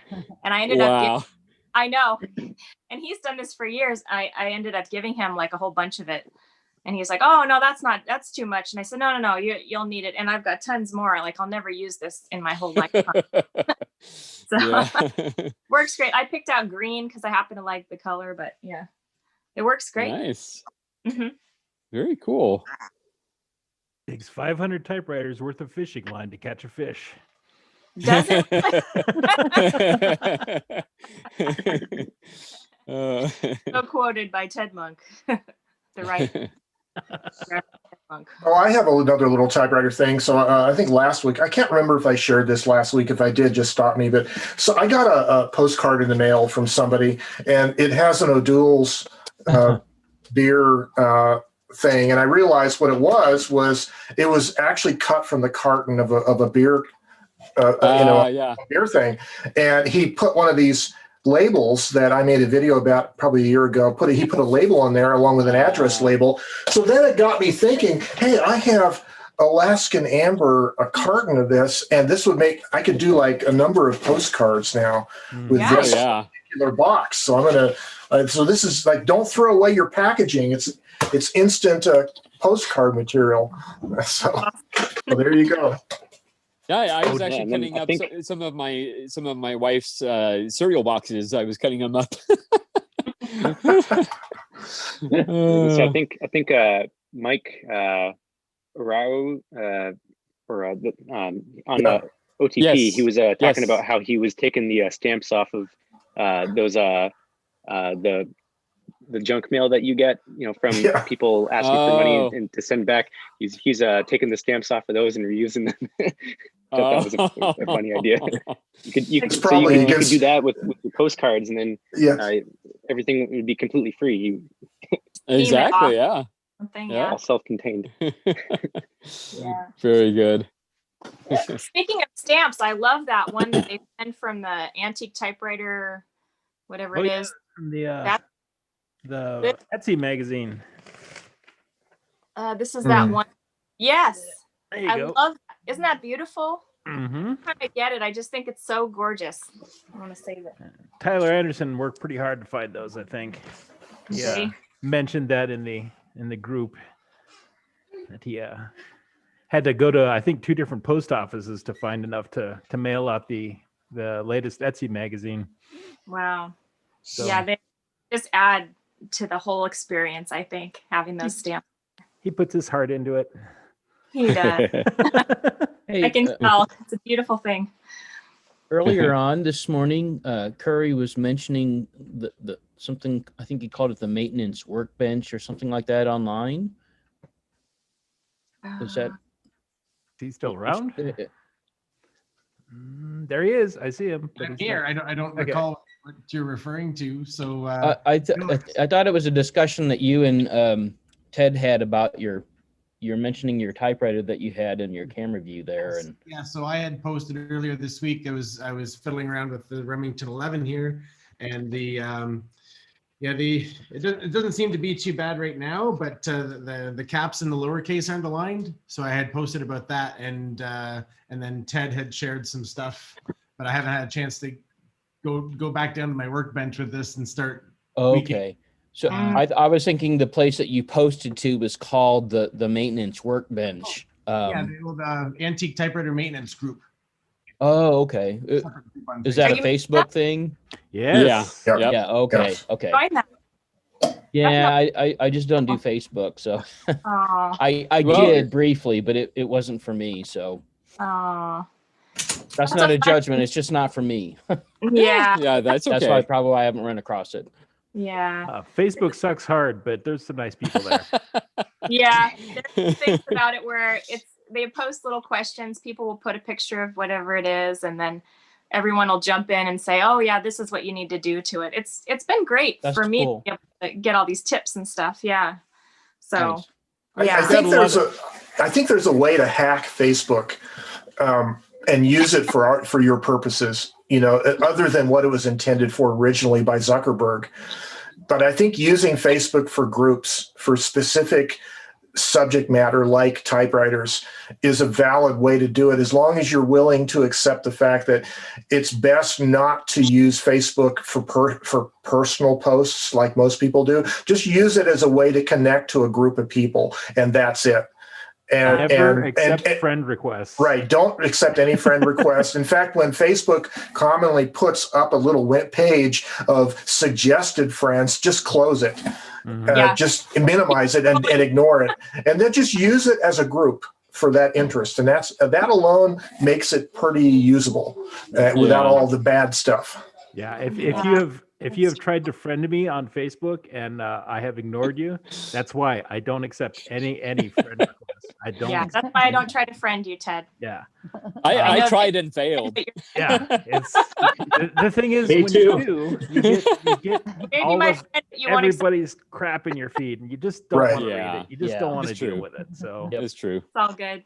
Ted's friends with me. I don't know what's wrong with the rest of y'all. I didn't know how that happened.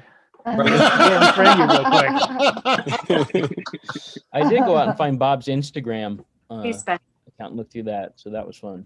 Yeah, I'm a big fan of the Instagram. I view it as, well, I used to be a photographer, and I love, the coffee table books that I used to put together as a photographer, and that's what Instagram is for me. It's wonderful. I really enjoy it. Yeah, I'm on Instagram as Typewriter Muse. So Typewriter Muse, it works really well. I'm on Instagram too. I mean, American Roadrunner, motorcycle book brand. I've got a Flying Marshall Racing for my race team. I have a family race team. My son's my crew chief when we go out land speed racing. What else? Oh, I do some philanthropy work. Yeah, I do some philanthropy work with an organization called Abate. So I'm the president of that local. We're a motorcycle routes and safety organization. So I have a lot of fun with Instagram. Yeah, I think I've got 4 Instagrams. I really enjoy it. It's like filling coffee table books to me. So I have a good time with it. It's a nice look. I like that. That's cool. I don't know how people got used to Twitter. I mean, I joined it one time years ago, and I couldn't. I typed, it stopped at 140 characters, and I'm like, why would anybody develop a system to do this? So I deleted it and never used it again. Yeah. They've actually gotten beyond that. You can actually put longer posts and put pictures and videos and all this crazy stuff now. So it's like when I first joined, it was strictly the 140 characters, and that was it. I guess my biggest issue is I never really cared for that little blue bird. It always just reminds me, I don't know, just I've always had these birds in Texas where they're so loud, and I like to sleep late, like on a Sunday, and these birds start to scream, and I'm like, oh my God, are you kidding me? Yeah, those are the grackles. We have boat-tail grackles here, and those little guys they fuss up a storm here. Well, we did a podcast yesterday, and I told Everett, well, we're not going to be able to do anything about the doves in the background. we had lots of doves in the background, so for the next one, you'll hear in the background. You're like, that's why Joe suggested buying shotgun shells. That's right. That's part of the requirement. Wow. Notice Diane was showing us a side view of one of her typewriters there. Yeah, I saw her lugging that. I was watching, and Diane, what's going on over there? This is the 1897 Remington. Give me it. 6. Give me it. I noticed when you were shifting, it goes back and forth instead of up and down. Yes, it does. That's interesting. I didn't know that. Oh, wow. Oh, cool. Wow. But of course, you still have to look and see. Mm-hmm. I was writing a grocery list. There you go. Very good. A grocery list from the 1800s. I love it. No, actually, it's a current one. Wow. Well, you're gonna have to read it to us when you're done. Okay. Yeah. That's great. It makes me think of a printing press when you have to Yeah. like that. That's really neat. It still blows me away that they ever thought that was acceptable, that you couldn't see what you were typing. Yeah. It just blows me away. Like the marketing department saying, that's no problem. No problem. Yeah. What's interesting about this machine is that the shift keys are on different levels. Mm-hmm. Huh. And That's a let's cool see if I machine. can. Nope. There you go. Oop. Yeah. I want to see that. Let's see. This is just no good at me trying to. Let me. There we go. So here's one shift key, and here's the other one. What? Oh, wow. Other interesting. Wonder why they did that. Who knows? They didn't know any better. I have a saggy shift bar on this one side. Space bar, I'm not. Yeah. Yeah, I think there's a piece of metal in the back that needs to be bent or something or formed, and so you but can I only do half spaces. What? So you can only do half spaces.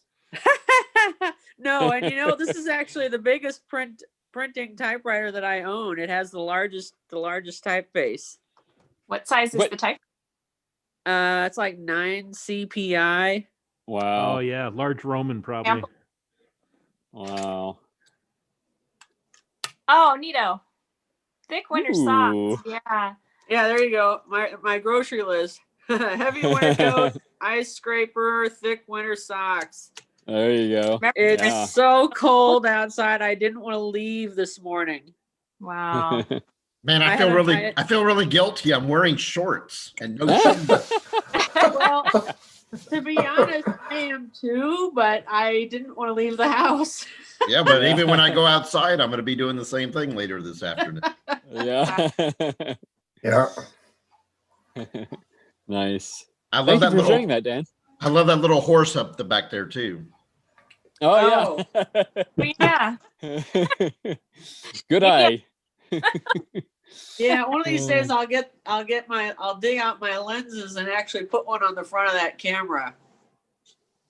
That'd be awesome. Oh yeah, that's that big one you were showing last week, was it? Yeah, it was last week. Okay. Or maybe a week before, whichever. It was the week before. The week before. Okay.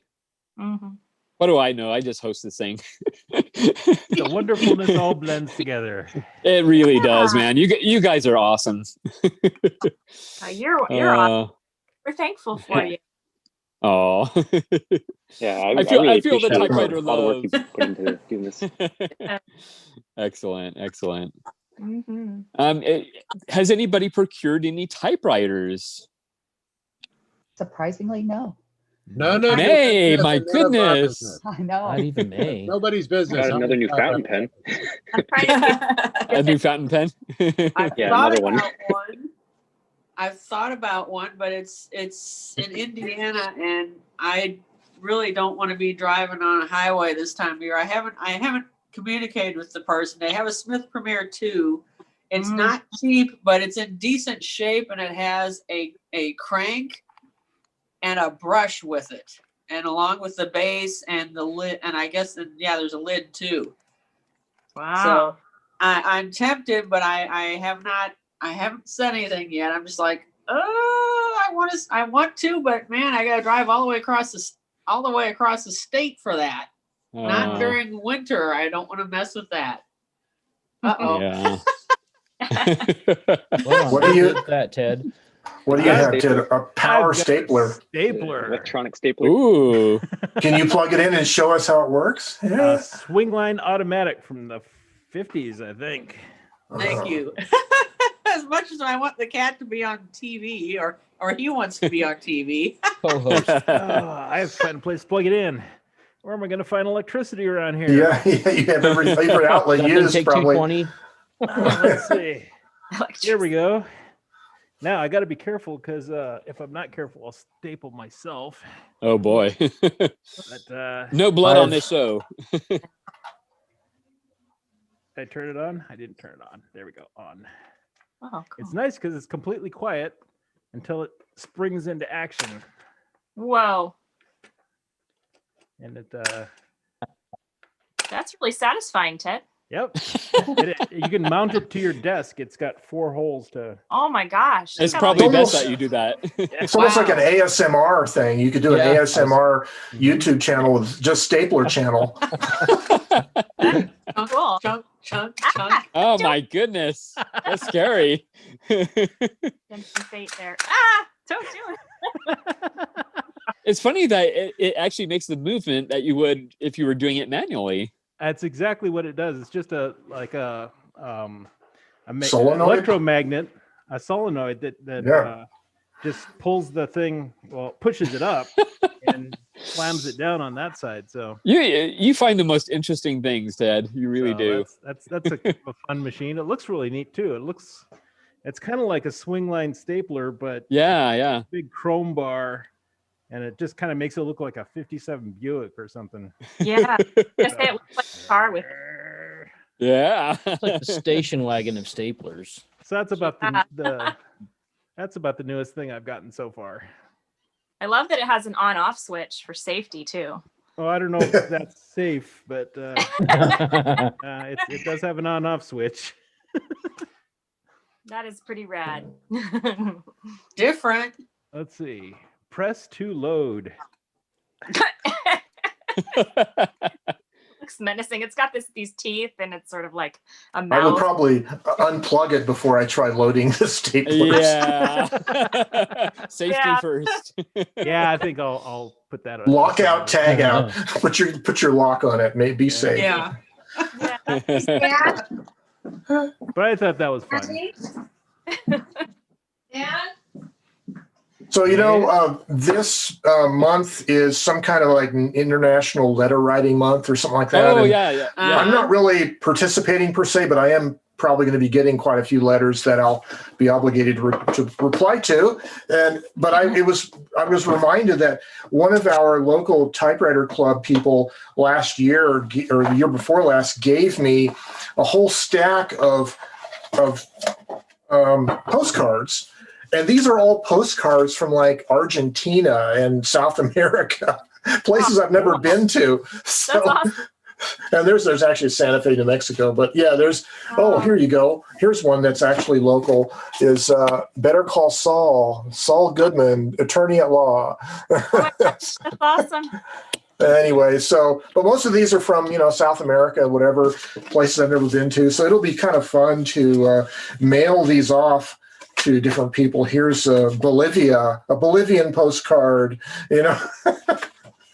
Anyways, and that reminds me, I have a young friend in California who's been sending me letters and postcards almost every week and making me feel obligated to reply.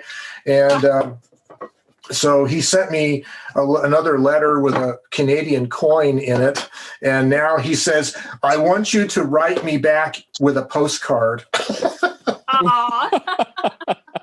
So he has certain demands of me that I have to fulfill now. You are a slave to your mail. I'm a slave to my mail. That's right. You owe me a bunch of postcards at an antique store that are from the area that I live in that I want to start using. Mm.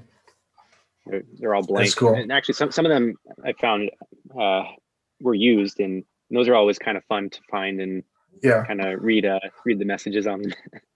Oftentimes it's fountain pen when they wrote on a postcard, Yeah, and I'm trying to think, if I make a homemade card out of this Alaskan beer, I don't know if I'm going to send it to this kid, and I don't know how old he is. It's like, don't do it. Am I contributing to the delinquency of a minor or something? I don't know if I'm going to have to call David Torres for legal advice. Don't do it.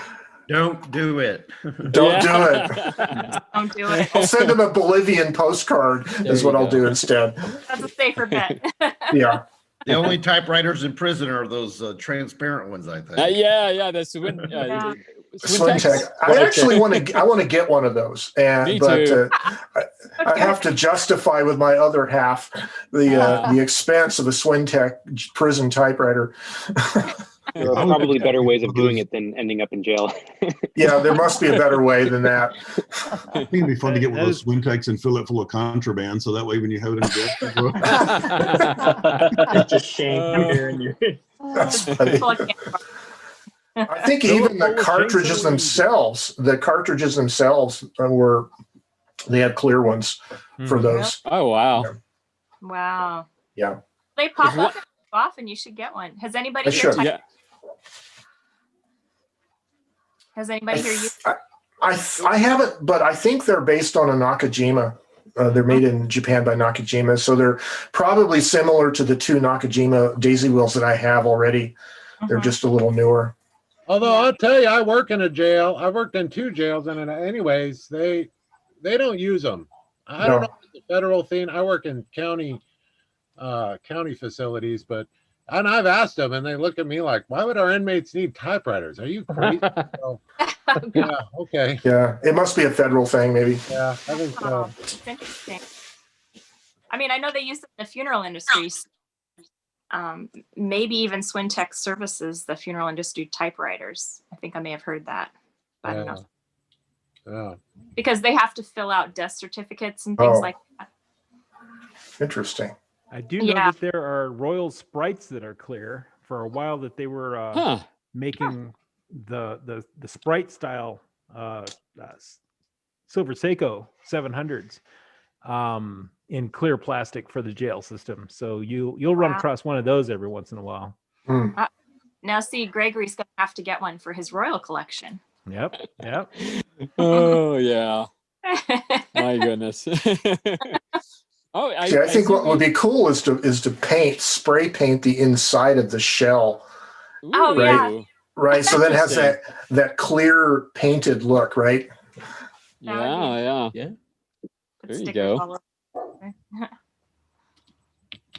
I do folks. see. Oh yes, go ahead. I'm gonna have to check out early today. So thanks, Bill. Gregory, as always, thank you so much for hosting us every Sunday. It's always fun, and I'm always grateful that you continue to make sure this happens every week. So truly you're appreciated. welcome.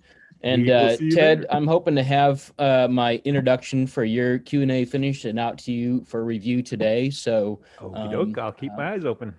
I'll try to get that out, before the day's over with. All righty. It's wonderful that you're doing that. Yeah, it's been so much fun. That series too. So that's good to see that happening. Been a blast. All right, guys. Excellent. Well, you guys, everybody, take care. And it's I don't know if the stores are going to be crowded with a bunch of crazy shopping from these lists today or not. But hang in there, everybody. All right. See you next time. Take care. Bye-bye. All right. Bye. Bye. Yeah. I think I'm also going to be checking out. I got to go run a few errands before later this afternoon. So it was see you, Thank David. you so much. Thanks David. for joining us, Good David. to see you. Give me it. I love your wall art. Thanks. Thank you. It was an Bye. It was an absolute pleasure, and I'll be seeing you guys again soon. So Thank always you. say hi. Always That'd be feel free to great. reach out. We didn't scare you away. Very good. Take care. Yep. Bye. Dave. Bye. All right. Good to see you, David. Bye-bye. You too. What's Everett eating? Oh, he's not eating anything. Oh. In my hand. I was actually typing out a grocery list, but I do that all the time anyway. That's one of my things. But what's funny is my family talks to this electronic device, Alexa, right? So she probably turned on now. So they do the grocery list, and there I use my phone, but I don't use it to walk around the store looking at my phone, checking things off, because I'll always I'll type up my list. So that's just my MO. That's what I do anyway. But I typically you take the whole typewriter with you so that you can make revisions while you're in the aisles? Put it in the cart where you usually put the kid. That's a good idea. I might have to try that. Yeah, I'll do it. We'll start a revolution. It'll be crazy. We'll be like, you just never know. You might need You never know. It'll sit right on top of the shopping cart, Yeah, I like that idea. True. Oh. Be great. That's funny. I want to do it. You got to go grocery shopping, but Gregory's typewriter prompt is due at 8. Yeah. You should do an assignment where everybody takes their typewriters onto a shopping cart, goes to the store, and records their observations. And see who stares at them. Yeah. The shocked checkout people. Oh man. I brought it myself. This doesn't belong here. So I have a couple more additions to my last minute additions to my grocery list for the Southwest Institute of Mediocrity here. So for our winter party, by the way, is happening, and you're all invited. So just bring yourselves. Anyway, we have pimento spam, and Marmite with pimentos. Marmite with pimentos. So. I love Marmite. Industrial strength toilet paper. Yes, industrial strength. That's right. I gotta Google that one. Balls there too. And if you're a coffee connoisseur like I am, you need the generic brand instant coffee crystals, powdered coffee creamer, and artificial sweetener, because that makes the best coffee. Oh, Okay. that's terrible. Yeah, that's the way my mom used to make it. Oh, Yeah. it's disgusting. Me too. Terribly disgusting. Oh, wow. Well, Hey, I wouldn't mind asking something. Sarah mentioned Typewriter Revolution. Maybe it's just me because of, obviously, the name of my brand is American Roadrunner. So people will chase me around who use typewriters who have extreme left or extreme right or communistic views on politics. Does Oh, anyone no. else have, I think they've taken the word typewriter revolution incorrectly. Does anyone else have this issue where they are? Or? You mean they think it's a political movement rather than a typewriter movement? Exactly. Oh, no. No, I mean, I think that it's kind of comical to use it for typewriters because it isn't political at all. It's just, Yeah. you know, an uprising of being different, of embracing the past or embracing the, you know, analog. But no, I haven't run into that, although I've given it like a couple seconds of thought and thought, is this offensive somehow? But I don't think so. No, it's a big thing that I've run into. These people do not want Google seeing what they're writing down, so they use typewriters for this. Oh. Yeah, they're very, and then they send it to me. Really? Like, I've decided to send this electronically, but I'm just sending it to you, Bob Marshall. And I'm like, this is great because you really need to read my book. There's nothing political about it, you know? Wow. And so, anywho. So these are more like privacy, anti-government privacy nuts or whatever, anti-corporate privacy people, but they still use email. Right. And good for them. If I'm okay. Yeah. Doing my rough drafts on typewriters, but right. It's very, I was just wondering if I'm the only one. I can think of 4 people right now, but I've probably had 6 or 8 approach me. So I was going to say Richard Pult would be a good one to ask that question, you know, because he wrote that book or, you know. I'll have to ask him next time. I know it's all his fault. That's what it is. It is. California typewriter. I bet he has received some really weird stuff too. I mean, where they were talking about the typewriter insurgency and all these other countries, that was so neat. And I really enjoyed that part of the show. Yeah. But I think I'm sure that he's had his fair share of weirdos as well. Yeah. Well, we talk about the typewriter revolution. There's a sort of tongue-in-cheek aspect to it, right? Yeah. But in reality, there could be an alternative view where there could be some people in the world who see the need for manual typewriters for real security against like a police state or a surveillance state. And if you were doing that, and hypothetically in a country like America, you would have to do something like, our postal system photographs the front and back of every letter.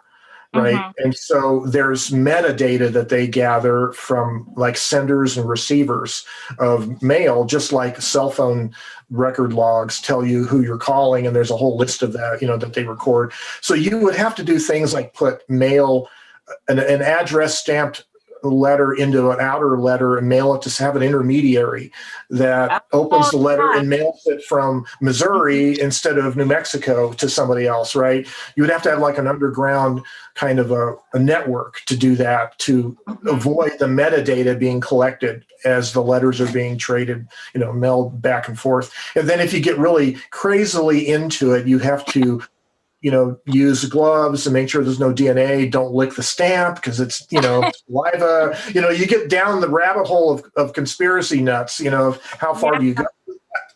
Wow. It should also be noted that now the Postal Service has photographs of all of your type samples. So yes, they do. That's right. They can trace your typewriters. Yeah.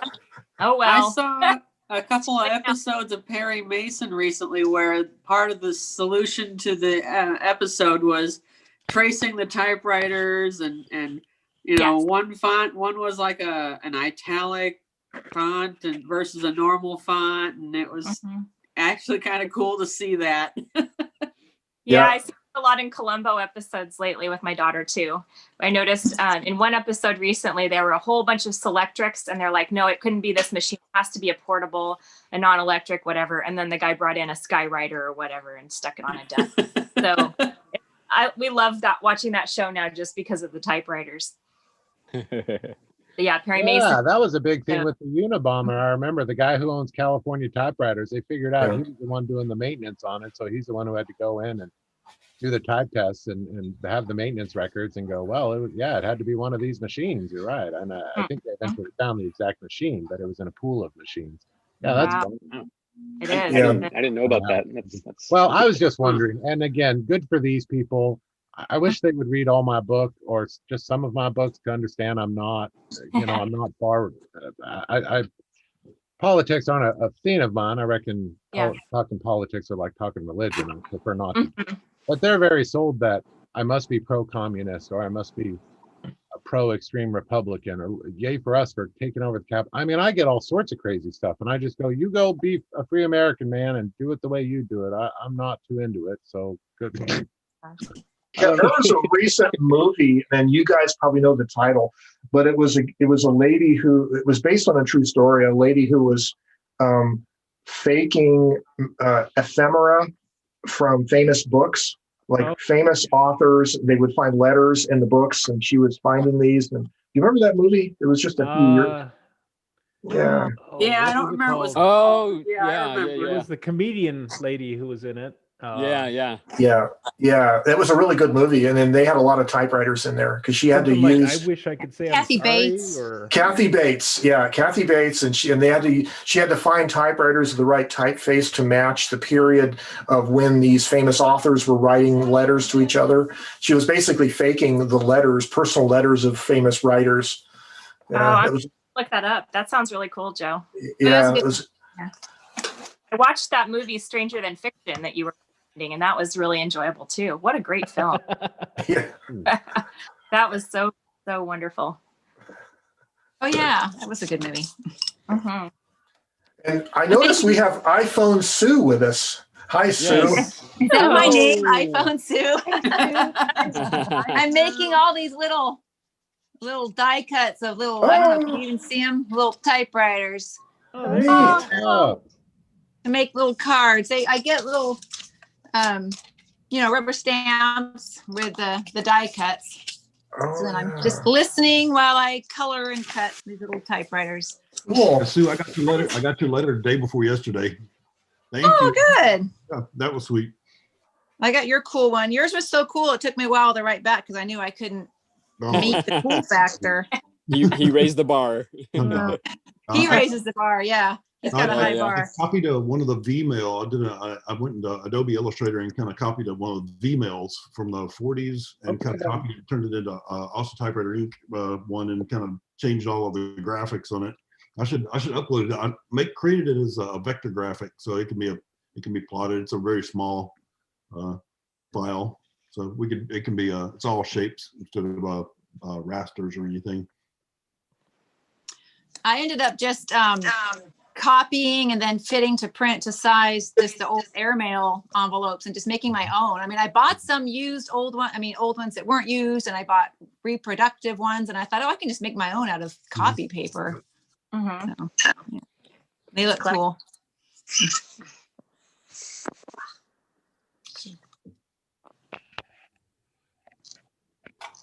Quiet. Excellent. So Sarah, Yeah. you live in California? You live in Los Altos, California?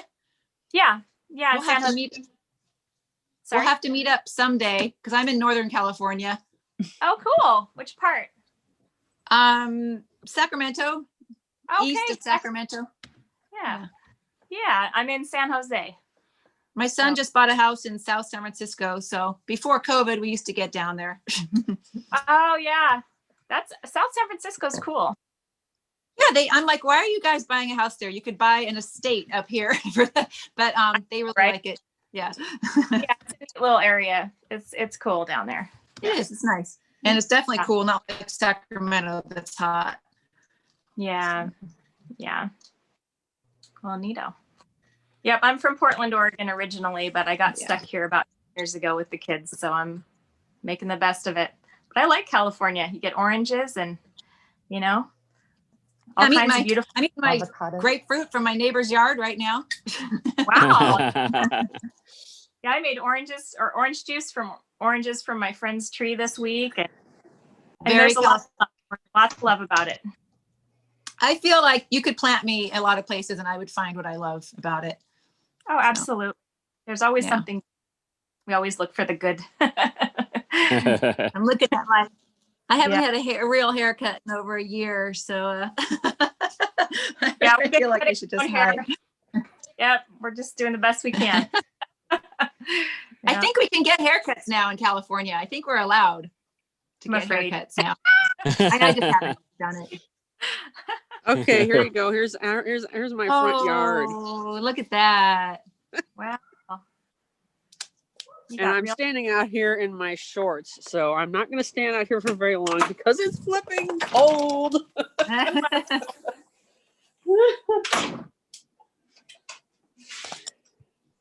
Yo, look at the chat. The chat just blew up. Did it? Yeah, I think. Yes. Can You Forgive Me with Melissa McCarthy. That's the film. Can You Ever Forgive Me? Yeah. I'm gonna take the conversation one more time and then I'll be quiet. I have a pen pal that I started just typing to him on random pieces of paper labels that had blank backs. So this time I started typing on a bias tape label that I'd used to make masks. So I typed a note on the back of that and I put that in this little pouch, and that's got a tab on it that says number 1 from an old REI membership card. And then number 2 is on the back of a Good Earth tea label. I actually wrote on the back of that one. I didn't type, but I'm tucking that in there. So I don't know how many I'll get going before poor Jason gets this. He's typed to me like in the perimeter of an envelope. He typed all around the whole thing, and it was like really hard to read. Please don't do that.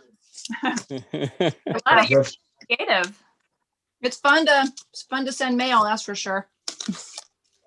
You guys are torturing each other. Oh. Okay, now I'll be quiet again. There you go. It's 14 degrees. Whoa. Wow. It's about twice what it was this morning. Wow. Oh my gosh, that's incredible. That's too cold for me. We were eight below this morning. What? 8 Yeah. we were 8 That's below. incredible. I think it's 74 right here now. Yeah, we're about 50 Fahrenheit. So yeah. I haven't seen snow in years. Oh. Neither. I'm about an hour and a half drive to the snow. So I went snowshoeing last week and I'm going again this week. It's nice just to be able to drive to it and then come home. Yeah. It's snowing right now here, and we're supposed to get, I think, about 4 or 5 inches. Wow. We've probably gotten at least 2-3 feet this year. Like in total. It hasn't stayed around too long though, but looking outside right now, and I mean it's covered in white, so wow. Pretty. Yep. It's pretty to look at, but I don't miss it. I wouldn't want to drive in it. Yeah, I don't like driving in it, and I don't like shoveling it, but it is pretty to look at. Yeah. Joe busted out the scissors. I suspect he's done with his list. What's he gonna make? It ends up after the Marmite with pimentos. It ends up with jumbo-sized toilet paper and air freshener. I don't know why. I don't know why. Why would you need that? I don't know. We needed. Well, that was a fun assignment, Gregory. I enjoyed that. Excellent. I like these opportunities to be, humorous and just be creative with it. So yeah, maybe I'll give this list to my wife if she's going to the store, though. See what she can come up with. See how many will be very sorry. Yeah, I'll be very sorry when she gets home. Guess what you're having this week? Oh man. Yeah, I know May had some excellent suggestions for the next one. I Yep. don't remember offhand what they were, but I'll track those down and He yeah. doesn't either. Then we're both in trouble. Well, luckily it's written down somewhere in Facebook. Yeah, I'll track it down and then get those posted on the website up here. Yay! And yeah. Well, I didn't get a new typewriter, but I gave away my first typewriter to my daughter. Ooh. Oh, yeah. The Facebook group, you probably already, it's old news now, right? That's right. But she's been asking me, for a typewriter, and finally, she hasn't come over, to my home since COVID started, I think. Wow. So it's been almost a year, and so we finally masked up, and she came over and pulled out. I told her she could have any typewriter she wanted, like literally. I was ready to just, I wanted to see what she would pick. And so she picked a Smith Corona 5 Series, a little brown and green typewriter, but it matches her office. And so I was very happy to, good choice. To watch her, type for the first time. She'd never typed on a typewriter. And, one of the first things she looks up, she's like, "Mom, how do you make an exclamation mark?" And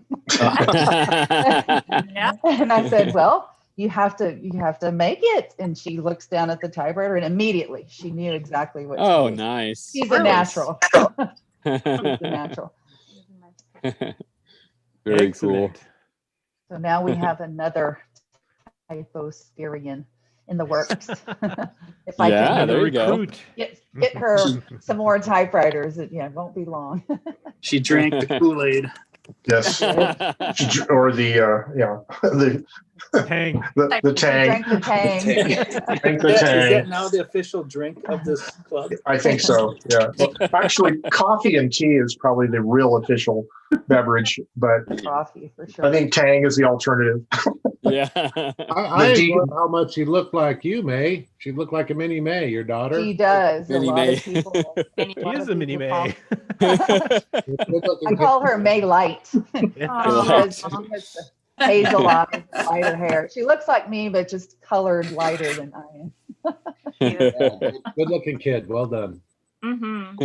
So there's nothing like seeing a person light up for the first time when they discover so typewriters. true. Yeah. That joy that we all remember, of course. Mm-hmm. I'm still high off typewriters, but seeing somebody else for the first time, like just getting enamored with this analog machine. It's a beautiful thing. So hopefully she'll write mommy some letters. Yeah, there you go. I want to learn what you guys are doing with how to get these scopes on the screen. This is Board one of scope, the, huh? yeah. Yeah, well, mine is just on a very flexible cord, and so you can kind of bend it and twist. I actually wrap it around a wine bottle. Are you referring, Diane, to the software of how to use it? Oh, yeah. So you'll have to download the OBS software and install it on your device, and then. First, she should probably make sure that her board scope is USB compatible. How would I know? Like it would have a USB cord coming out of it, or a way to plug it into USB. If you plug it into your computer and it recognizes it as a webcam. Plug it in. Board scope is no different than a webcam. So it's like a micro USB. Your computer okay. And your OBS software, you'll have to learn how to use it. It's not, immediately user friendly. You do have to learn how to install the different devices into the right windows into your screen. But if you play around with it for a little while, and I can help walk you through it. Oh, okay. OBS software. Yeah, you'll have to look on the internet, download it on your device. And it's free. It's free. It is free. I think there's an upgrade paid version that probably gives more features. So Streamlabs? Streamlabs, Yeah, that's it. Yeah, I use OBS at work for making tutorials and stuff. It's great for screen capturing and making videos. Oh. Yep. Yeah, you can do green screen with it and all kinds of things. It's powerful. Yeah, it I lets use you. it to look inside my motorcycle engines. I love mine, but looking inside Typewriter sounds like a lot of fun. I'm gonna have to start doing that. Oh, she went away. Oh, there's No.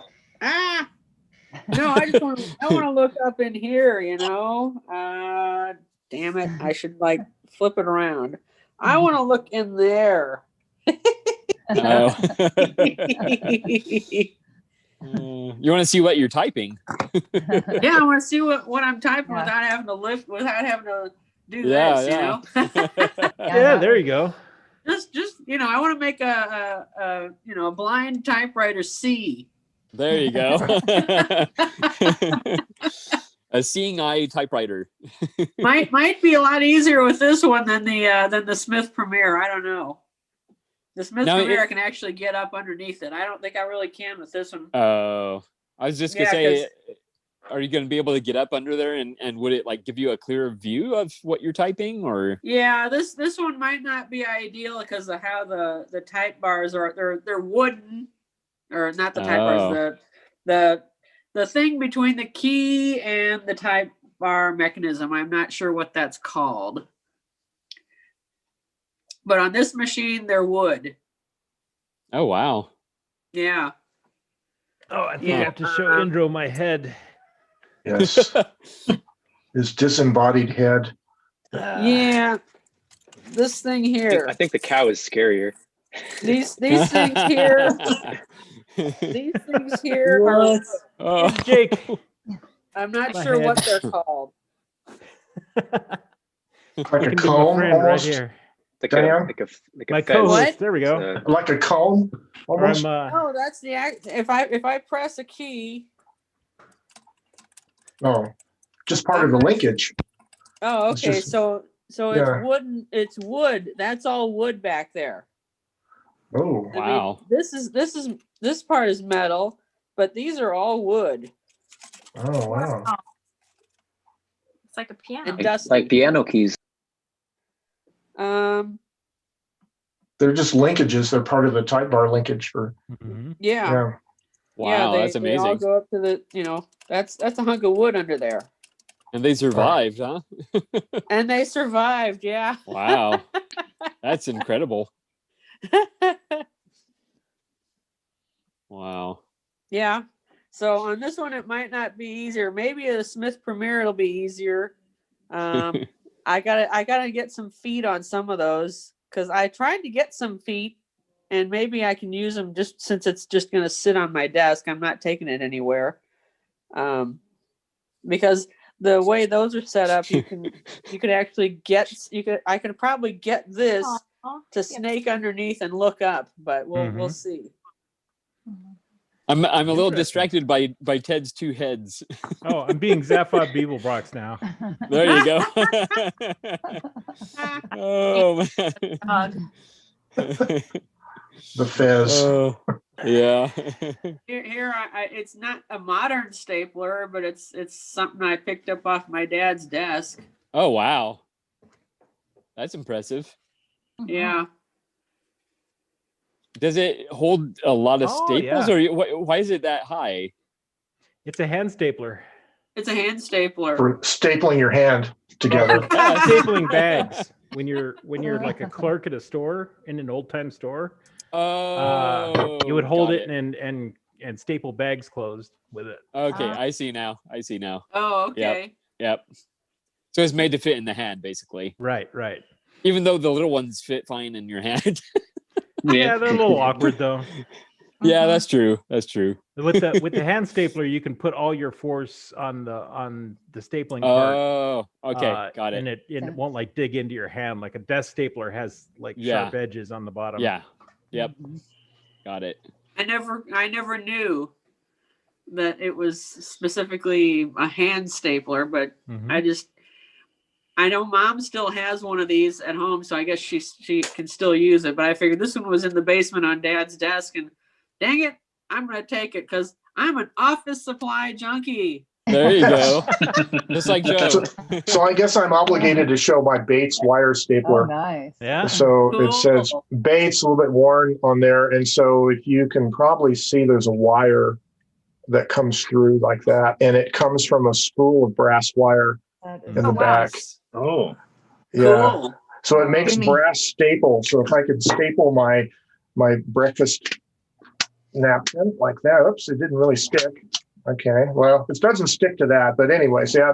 Anyway, so it works, and I use it quite a bit, and it's a fun little stapler. But and you can get spare spools of brass wire for this too, still, which is cool. Nice. Yeah, there's Now, a guy called DeBarth that makes hot rod staplers out of old Bates staplers like that. Oh wow. So you can still get those. They're interesting. A little expensive. I think it's like $180 for one. Oh wow. Now, Everett, how do you feel about staplers? Because it seems to be a recurring topic on here. Dude, I've actually got the modern ones. I think they're made in Sweden. They're the chrome plated ones. I forget what that. I don't have one. Swing line? Swing line? Is it swing line? No. I forget what the No, brand is, but it's modern. It's a modern like Swedish ones are. Who makes those? I do have one. I know where one is. I use one to staple my own tea bags. I've got several of them. Awesome. You know what? I forgot to tell May. Yes, I'm here. May asked me how I do the naked typewriters or topless typewriters, how I build those prong fingers to hang onto the reel. To hold on to the spools. I loaded something on YouTube about it, so I've got a YouTube. Oh yeah, I saw that video. Nice. Yeah, on Typewriter Muse, you can find Good it. job. Anyway, Here you go. These are the one. These are the ones we use. These are great. They're chrome plated. They're made in Sweden. Oh.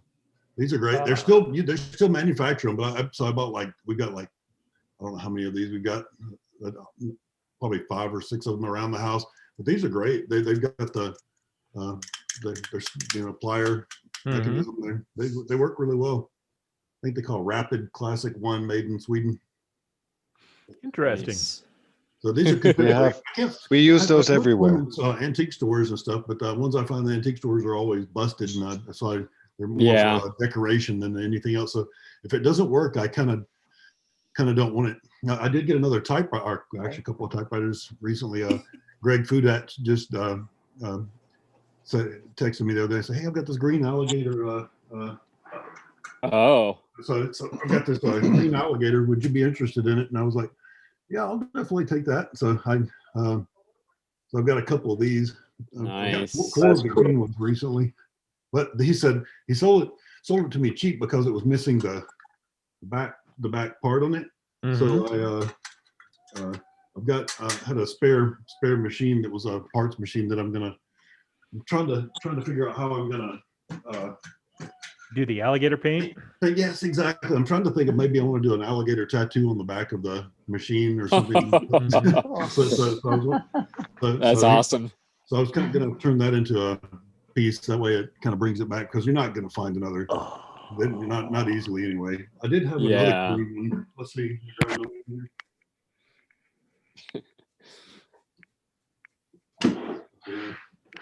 Those Swedish staplers, we have them everywhere. This one's these. I've got this Nice. crazy green one here that I got. Oh wow! It's got crazy green paint on it. So is that the way they were actually made, or did that just happen later with age? That's intentional. Yeah, It's definitely intentional. The crackle paint. It's beautiful. Yeah, I've got 4 of the green ones, and every one of them's different. That's what I find fascinating. You can see this one looks like it was painted by a monkey on crack or something. It's like nuts. It's like nuts, right? It's like the lighting is not good on that, but you see how it's like smooth and it's got smooth areas of rough areas. Yeah, but I kind of like it. It's one of the early ones. It's from the second year. It's a 27 model. But you've painted a lot of machines yourself, Everito. Oh yeah, absolutely. Yeah. On these, you'll see flaking on those. What I'll go back in and with a not microscope, but a lens, and I'll touch these up and get some paint under there so this paint will quit flaking. So I'll stop that from going any further. but so I don't want it to. I don't. Some people will like put a clear coat on them, but I think that has the potential for damage because the clear coat can shrink and pull at different rate and just pull it apart essentially. Yeah. Right, and you'd have to treat the paint a little too before you clear coat it, and that would you're sanding on a good paint job. Yeah, that's a hard one. Yeah, so I just try to stabilize them is my thought on them mostly. But so I've got 4 of the green ones now. I've got 4 of the red crackle. So I've got more. I've got oh wow, 2 of the crackle ones. But there's something interesting about it. You think, oh, it's just a green crackle, and you put them side by side, and they're completely different. Yeah, it crackles different ways every time. Yeah, they're handmade machines. They're hand painted machines. So it's pretty exciting to see the variety that you get in the same thing. Like these are all completely different, and you start typing on one, and you think you're on one, and it has a completely different feel from typewriter to typewriter because of the materials, but the guy who put it together that day, the different springs. There's so many variables. Wow. But it's fun. So I have fun with those. I've got a couple of dozen of the Royal Peas that I've been playing with. So that's my go-to fun one now. But have you gotten to emulate the crackle finish yet, Everito? No, that would be a great one. That would be great to try to do that. You see people doing it now. I think they put a coat down, then I think they put a second coat that's the in between. That's what they do on cabinetry a lot of times. Right. Second coat, and then you'll put that outer coat on it, and then it pulls apart. It's magic. Yeah, there's kits you can buy to do that. Wow. And I think it's a water-based paint versus oil-based paint. Yeah, but on the typewriter, they're both oil-based, I think.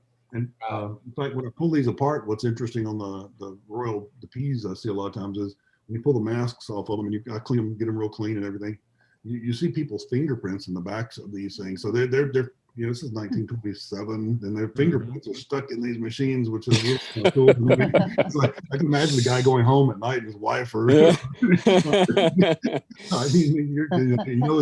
had no masks on, high VOC paint. Yeah. Wow. He's probably got his cigar there and probably putting these things together, in the factory. Wow. Oh man. Different time we're now, right? But it's kind of fun to pull these apart and see the difference in them. Just you think 2 of them are alike and they're nothing alike at all. Wow, that's crazy. Excellent. Thank you for showing those. Those are awesome. Yeah, no, it's fun. I like playing with the certain models. I've been trying to see the difference between. I've been working on an Excel spreadsheet for the ones I have, and I want to kind of break them down because there's so many variables within even just 1927. There's a evolution within that 1 year that there's 5 different. You can spot just in that 1 year. You can see that so many changes. 27, they had the return lever was flat to begin with, and then they went to a bent lever. Probably I don't know what months they did. I don't think they recorded that, but. So I've got an Excel spreadsheet that I've started to kind of collect all of these differences. I don't know what I'm going to do with it, but there's some fascination that I have with how these things evolve. And this is just the Royal Peak, not any other machines. So pretty fascinating to see the changes because some of them were changes for aesthetics, some of them were changes for you stop your finger from getting pinched, Yeah. so certain things that people learned over time, but that's what I've been kind of working on, but they're pretty fun. Excellent. Excellent. Datums. Everito's no joke. He does some cool stuff. I'm a big fan of his. Yeah. I'd like to, wouldn't mind do some more writing on that. I did get that prototype Royal P, and that one was the one that I wrote about in that last etc. And it was great to get Paul and Peter Wild's advice on it too. That was really good because you think you know something and then they say, hey, and yeah, that's great, but here, look at this. Okay, that's why it was like that. So it's good to get we've got a good community of people that know a lot of things that you think everything. I think the more I learn, the more I know I don't know. Right? So there's a bunch of stuff you're holding up there. Oh, yeah, there you go. There's the article. And then you even did the cover photo. Yeah, I did that one. That was fun. That was oh wow. That was the watercolor. That's cool. Yeah, that was fun. Nice. In fact, Peter Williams mentioned that to Paul. He was like, "Hey, Paul, what? Ask Everett for his watercolor." And so I put that. I sent that to him. And he was like, "Perfect. That's the cover." I'm like, okay. There's our cover model. Wow. Very appropriate. Good for you. Very cool. You could really do a lot. I'm sorry. What I mean to say is I wish you did a lot more in that type of cool art, Everito.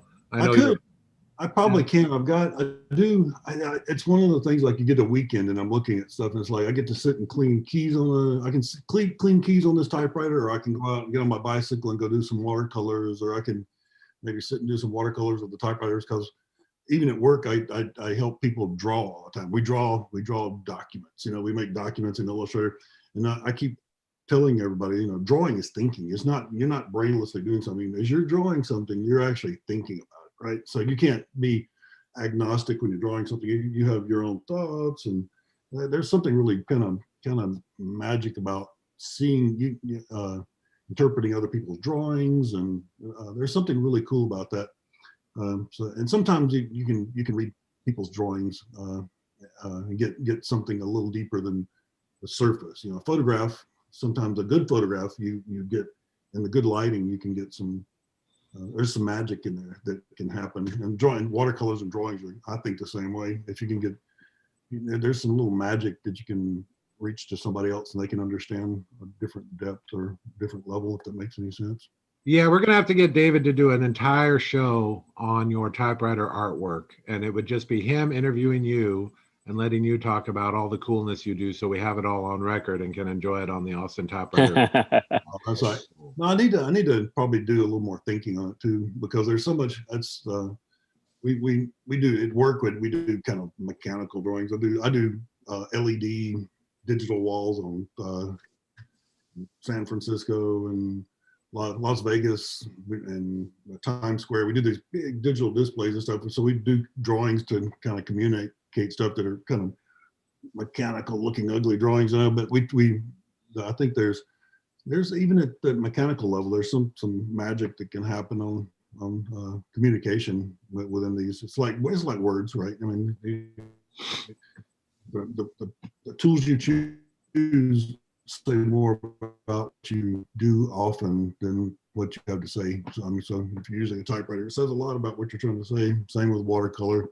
So the tools you use and your techniques are pretty important. So yeah, that's my overthinking. That's my overthinking of everything. Yeah, well, it's a lot more than the rest of us can do. I don't mind painting stuff, but I was telling everyone else I rarely paint my motorcycles because they're just gonna get dirty again. I might shoot a little primer or black rattle can on something that I've welded together, but I give you full credit. I wish I had that artistic ability. I can rattle can or spray anything, but I just can't. Yeah, good for you. Watercolors in particular, whenever I try and do watercolors, it looks like child's artwork. Well, watercolors, you have to be a participant. Where you have oils or acrylics or something, you can have some control over what they're doing. But when you do watercolors, you've got to kind of accept what that pigment wants to do. And you're like, okay, that's not what I was going to do, but here, let me. So you have to work. Yeah. It's kind of an active participant. It's got its own mind in a way. So watercolors, you have to. So that's why I use a lot of ink and watercolor and pigments and. Okay. So I know all my stuff that I use are archival too. I try to make it since I don't use anything that's fugitive that goes away after time. Even with typewriter stuff, I always try to think of it. Use good quality products. And if you some of the pigments and watercolors are it's like vegetable watercolors that kids have, so they want to eat it, they won't kill them. So some of the stuff and some of the other pigments. So you don't want to put heavy metals in paints. Kids, they're having a hard enough time already, right? So, they don't need to kill their brain cells. That's what's wrong with me. I had real chemicals when I was a kid. So.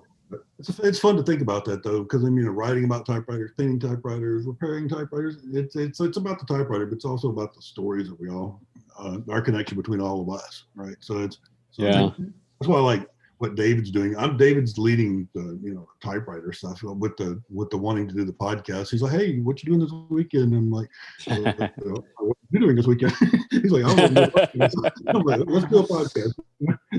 So I like to back up on it and try to kind of prop him up a little bit when he can, because we all need that extra kick in the pants sometimes. Everyone needs encouragement. Yeah, it does. Exactly. Yeah. And it's kind of good. So if I can help him and help us, because it's kind of good, because it's like just interviewed Mr. Ted Monk here, and that I think that's really, it's not about this, this is a great thing here and everything, the typewriter is great, but it's not about that. It's about all the community. So it is, it really is. It's a good community too. A lot of good people that we all kind of stick together. So we got a lot of people pulling their weight here. So. Yeah, absolutely. The more the better, for sure, I think. So I don't have a chip on my shoulder with it. Somebody else wants to do another typewriter podcast, go team. That's somebody else wants to do I don't have somebody outbidding me on that World P that I really wanted. It's going to a good home. So I think it's a good thing that. So I don't see any chips on shoulders for me anyway. So I think some people probably have egos and stuff that probably gets in their way, but I don't see it for me. I haven't met many. Yeah. Like I'm just a caretaker for these at the moment, right? So so they'll belong to somebody else someday. So my kids will push them out to the curb, so they all have a lot of royal peace sitting out there. And someone else will come and take them. Exactly. They'll be off to another life. So.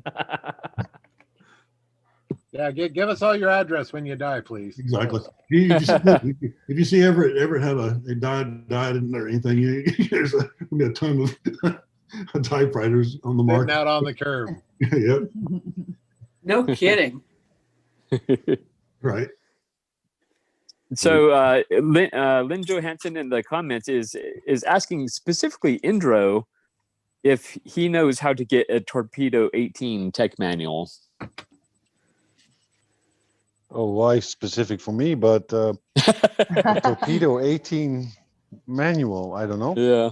Okay. Usually I look it up at Polt, Richard Polt. Yeah, that's what we were suggesting earlier, but yeah. She's apparently not found satisfaction with that answer. Yeah. No, was it the same person that asked the same question? Yes, yeah. Yeah. She probably thinks, she figures since you're in Europe that maybe you would know. Yeah. So maybe you'd have sources. I can ask around and look around. All right. Yeah. And if you find it, I want one too. There you go. Yeah. The money, Lebowski. The money. No. I'll look it up. The ferret goes in the tub. Well, it's a Torpedo 18, right? She wants the manual. Service manual, I think. Service, repair manual. User manual. There's a user manual on eBay, but yeah. Okay. Oh. Yeah, she's looking for the technical manual. Yeah. That makes sense. Duh. User manuals are easy. Yep. It's a little harder to find the service ones. That's why we're always happy when one turns up.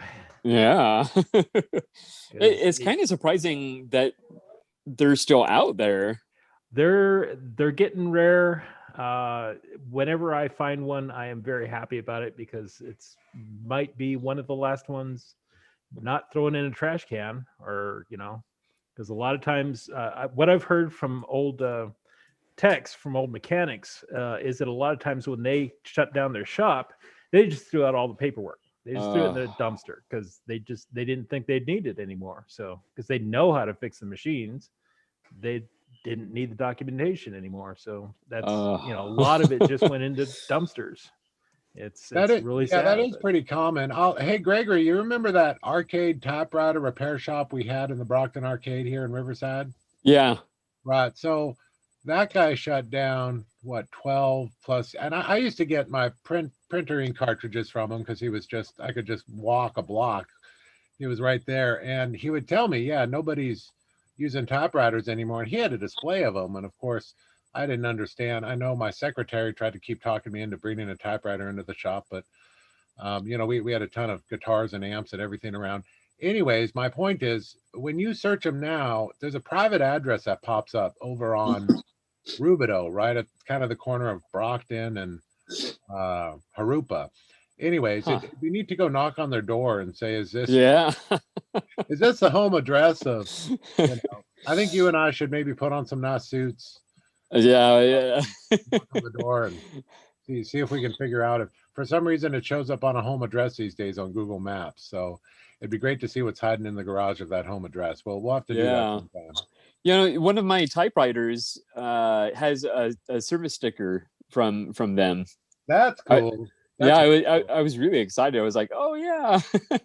Well, he was a really nice older guy. He had to be in his 70s, 15 years ago. So I'm not sure if he's alive or not. But maybe his kids are still in the house. Who knows? I knew he had a big family, I think. So it was, anyways. It'd be neat. Yeah. Bye, Curry. Hey, Monk. Bye, Curry. Yeah. Yeah. Just an idea, because that was a really big typewriter repair shop. So it's definitely worth pursuing, because you never know what what his kids might have back in the garage. Right. They might have a truckload of stuff in the corner they want gotten rid of. Mm-hmm. Yeah. It's worth looking at. Yeah. Yeah. Yeah. I thought my hair was sticking out back here, but it's the carriage return lever of the typewriter. I was like, whoa, my hair's a mess. You're getting to be happy. Mine too. Yeah. All you beatniks. Yeah.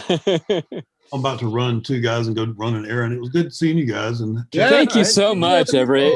You too. Thanks for coming, Everett. Yeah. Thank you. Buddy. We'll chat later. See you next time. Bye-bye. That guy's so cool. I sure do like that. That dude's awesome. Yeah, I was happy to see those guys show up. So he's part of Austin Typewriter Inc. as well. Huh? Mm-hmm. Yeah. Yep. Yeah, he's the other guy on the podcast. Other than me. They did an interview with me yesterday, and so I tried to make sure to remind them that we're here and we would like to have them there, so. Thank you. And they woke up. It's funny. That was awesome. Like pretty much the day that I mentioned that I was waiting for that Joe Van Cleve podcast, it appeared in my feed pretty much the next day. Exactly. Yeah. We were talking about it, and it showed up on Facebook that same day. So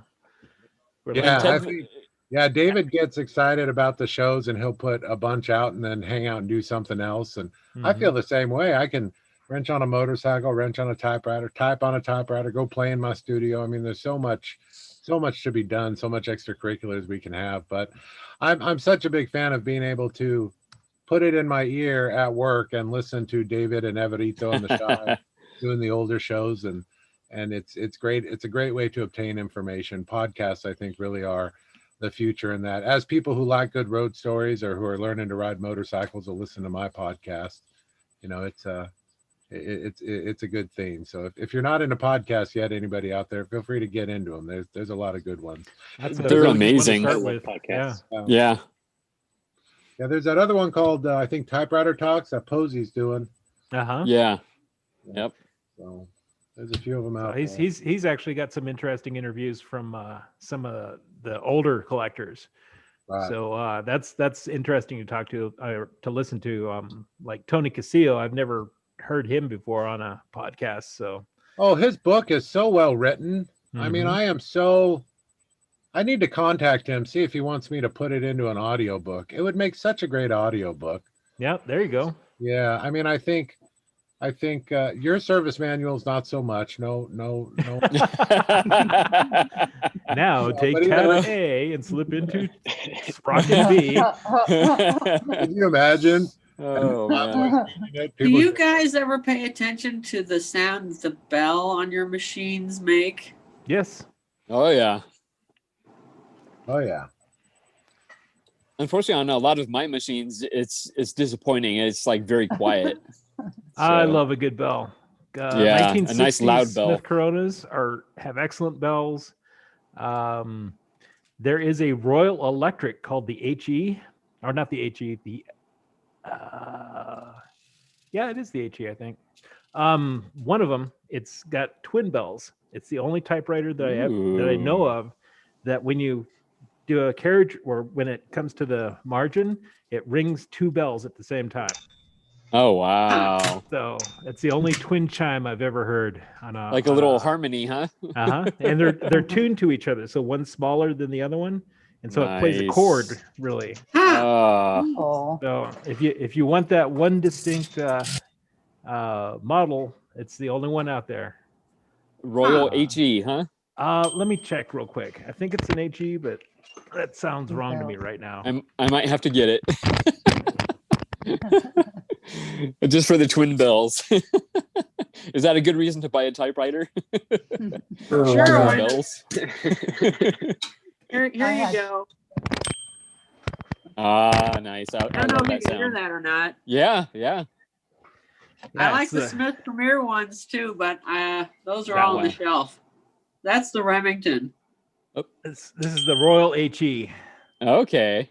So if you ever see one of those, they are super rare for one thing. Okay.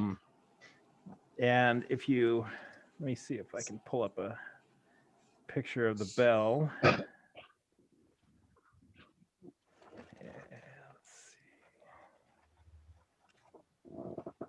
No, I probably can't right offhand, but it's pretty cool.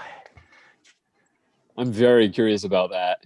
I wonder if there's any YouTube videos featuring it. I have not seen one. In fact, the first one I ever saw actually working was just this year. So oh wow, that's how rare they are. Is basically only this year have people been interested in even finding them. Wow. I know Brian Brumsfeld has one that doesn't work. Who picked it? I think it was Glenn Crookston picked up one a few weeks ago that does work. So if you search the Facebook forum for Royal HE, you'll see it. It's a beautiful machine, but they are uncommonly rare. Oh.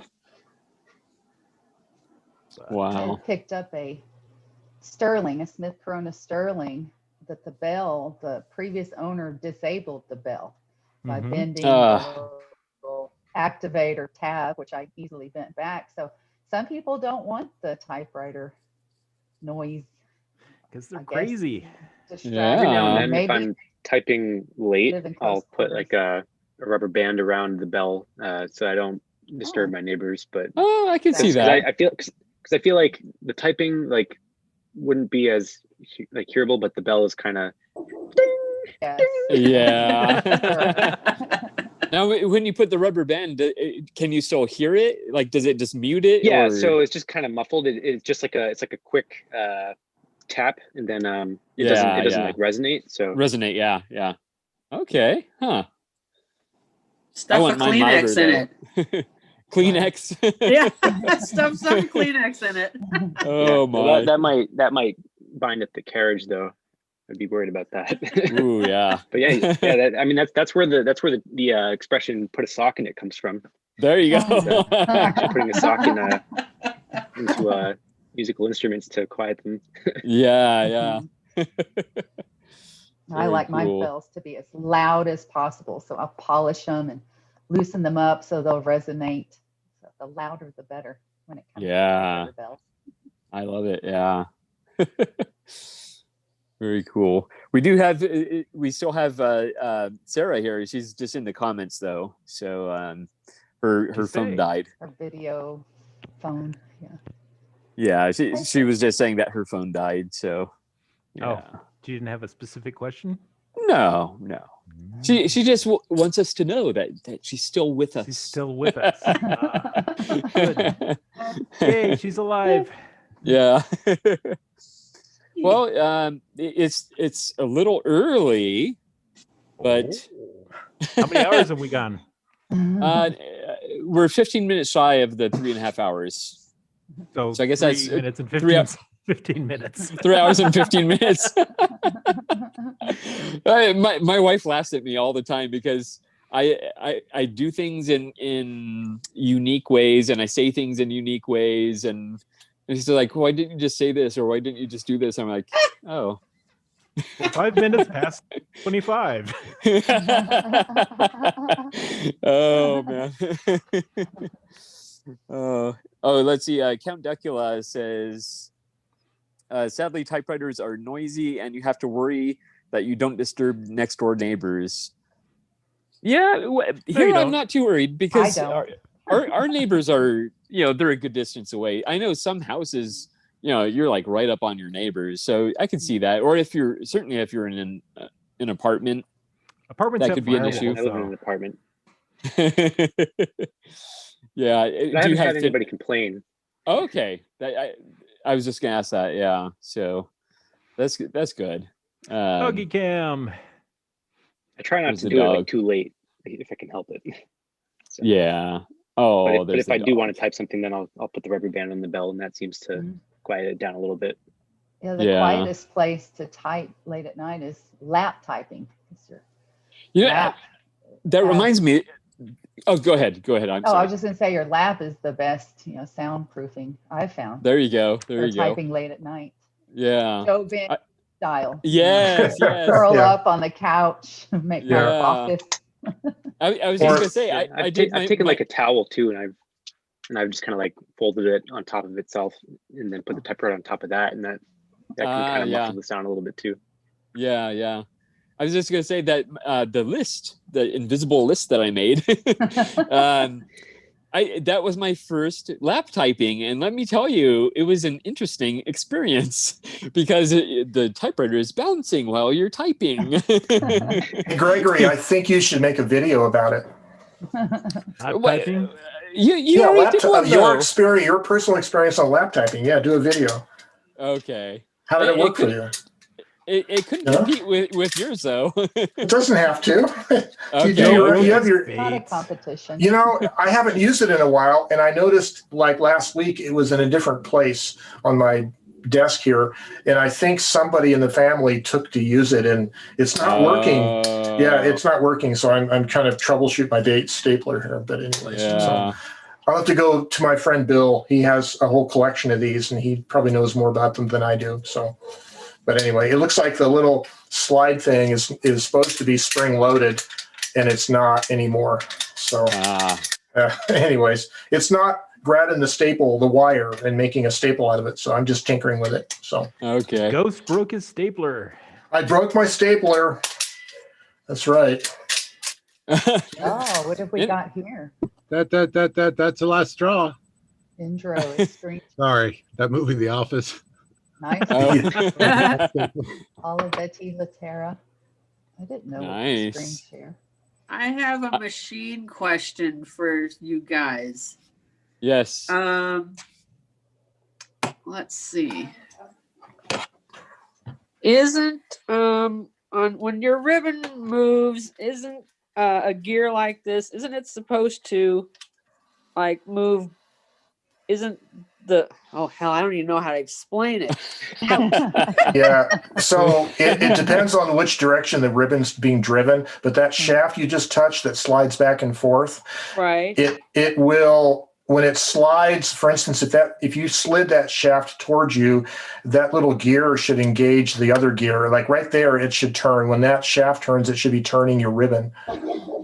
It does not quite connect. I don't know if I can see it, but there's like a gap there. Yeah, so as the carriage moves, it needs to move. Yeah, so there is maybe something needs. So if you slide it to the other side, does it engage the other gear on the other spool? You'll have to go around the side. I have to turn the machine around. Yeah. Anyways, you'll have to check that out and see what's keeping it from moving all the way over. Yeah, so it looks like that one is connecting. Yeah. But I think it's the inner gear that actually connects. I'm not sure what the worm gear is for. Exactly. But yeah, it looks like if there is a adjustment or like a screw you can loosen and allow that thing to push a little further the other direction, that's probably what you need to do to adjust that, is to get Well, make this it so is those gears mesh. this is what it is. This is Mhm. what drives it, but I'm not aware of any Is way there to a, fix that. well, that little handle you pull, is there a way to adjust the bar that moves back and forth that moves that? Is there a way to adjust that so it goes a little further toward the other side, that lets it engage more the other direction? Or one thing you might check is if the gear itself has a screw that locks it onto the pole that you can okay. loosen and push that gear a little further in that direction. Well, this one, it looks like this one might actually have such a screw. That means the other one probably would too. So Oh if you yeah, loosen that up, I see it now right there. yeah, if you loosen that up and move it so that it engages the other gear, then that should fix the problem for you. Oh, okay. I never knew that there was such a thing on here. There's always a way to adjust it. You just Yeah. you just got to look at it and kind of fiddle with it and see what makes sense. I kind of have a hate relationship with ribbon mechanisms. I would also clean that out because it looks pretty dusty. It might be just fouled up. It with looks gum. like fibers of some kind are tied up or kind of snarled up in that gear also. The worm gear. I'd say clean it first and then see if that doesn't fix it, and if it doesn't, then try an adjustment. Okay. Because I can To see clean the that screw machine. right there. I'm pointing at it, but of course you can't see what I'm pointing at. Right. If you go a little more to the right, I think, not that one, but the one on the inside. If you look at it from the back, I think I see a screw, the adjustment screw that allows you to move that gear. Yeah, right there. There it is. That screw right there. If you loosen that, you should be able to push that. No, this one? One more to over. to the left.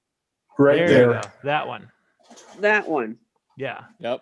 The other one you pointed to could be also a stop that might be keeping it from going all the way over. But yeah, that's true. That's going to be up to you to look at that and see which one of those or both is going to need to be moved so that that gear meshes perfectly with that other gear. So Diane, this side that we're looking at is the side that doesn't engage properly, right? Yes. Okay, release it again or flip it over again.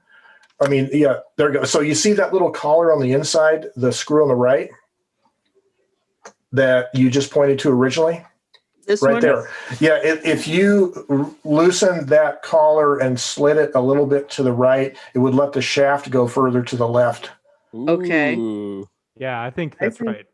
Yeah, it's hitting that casting that has the hole in it. So, but you also might notice there's a lot of lint and dust and hair or something on the shaft. Yeah. So just a little cleaning, like Ted says, would help too. But I think that adjustment there would help that bevel gear engage the other gear fully. Okay. Wow. And honestly, that looks like one of the easiest adjustments I've ever seen on a ribbon reverse. Yeah. Big and chonky. Yes. Yeah. I wish the Smith Premier was that simple. It looks simple, but I fight those. And it's like I have an issue like that with my Smith Premier 6 right now. I don't know why it won't go. But it's on the shelf, and that's the one with the big carriage on it. It's like, really, why won't it go? I mean, there's no apparent reason to me why it won't go. Well, at least this one looks pretty obvious. So do that first and get a little confidence. Yeah, I think I will. and yeah, Joe, this machine could use a cover. This is the problem of living in a house with cats and not covering things. Yes. Well, if nothing else, a trash bag, like a 13-gallon trash bag, you can make a makeshift color just to keep the lint off.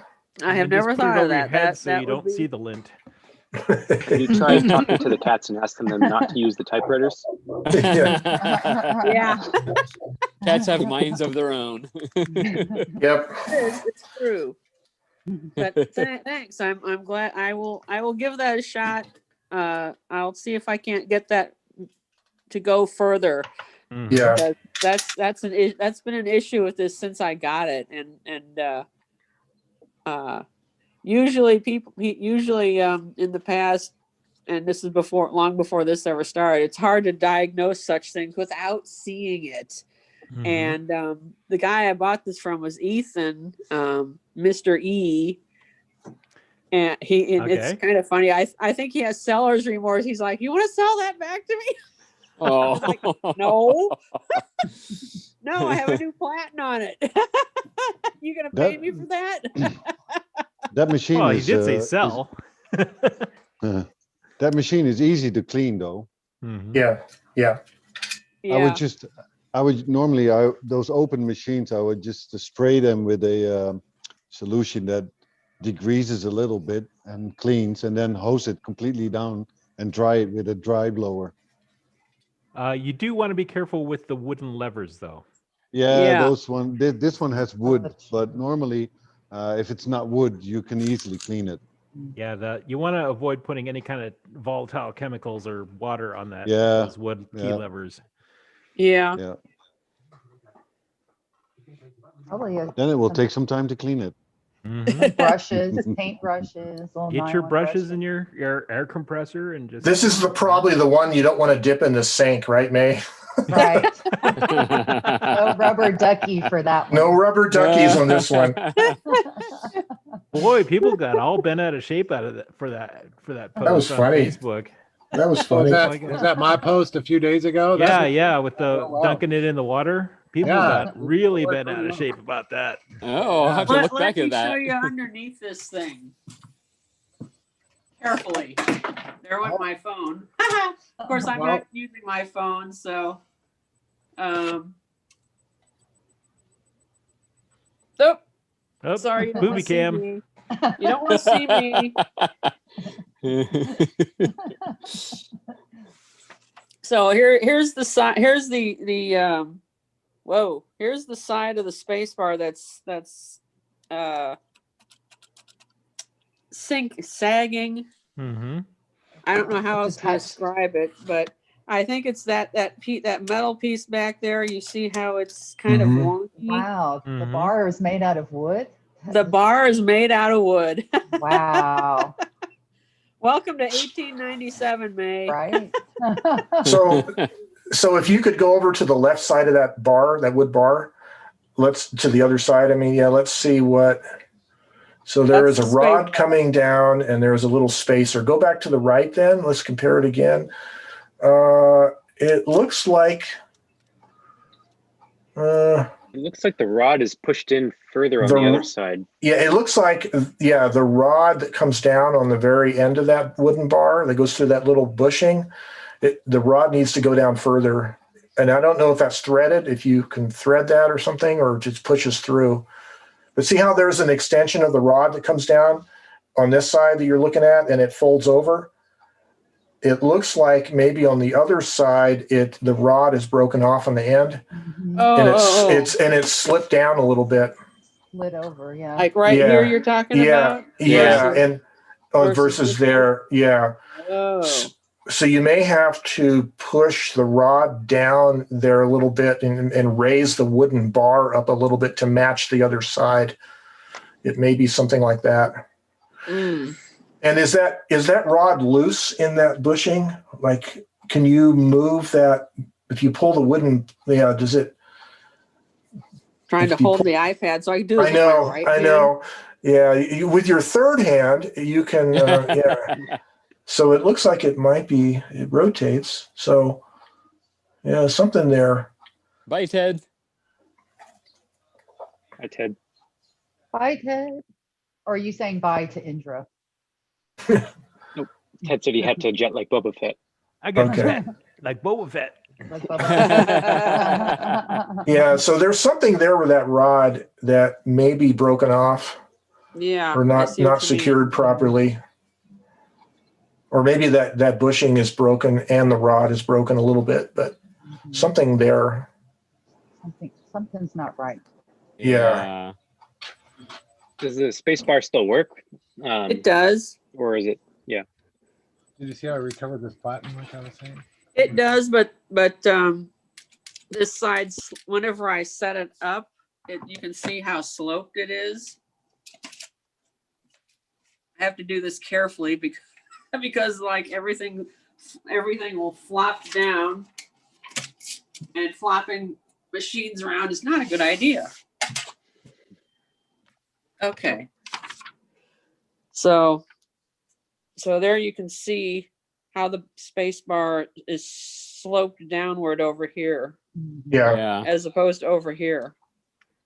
If you could push the rod through that bushing further, it would raise up the space bar on the right side and then fold over the end of the rod a little bit to keep it there.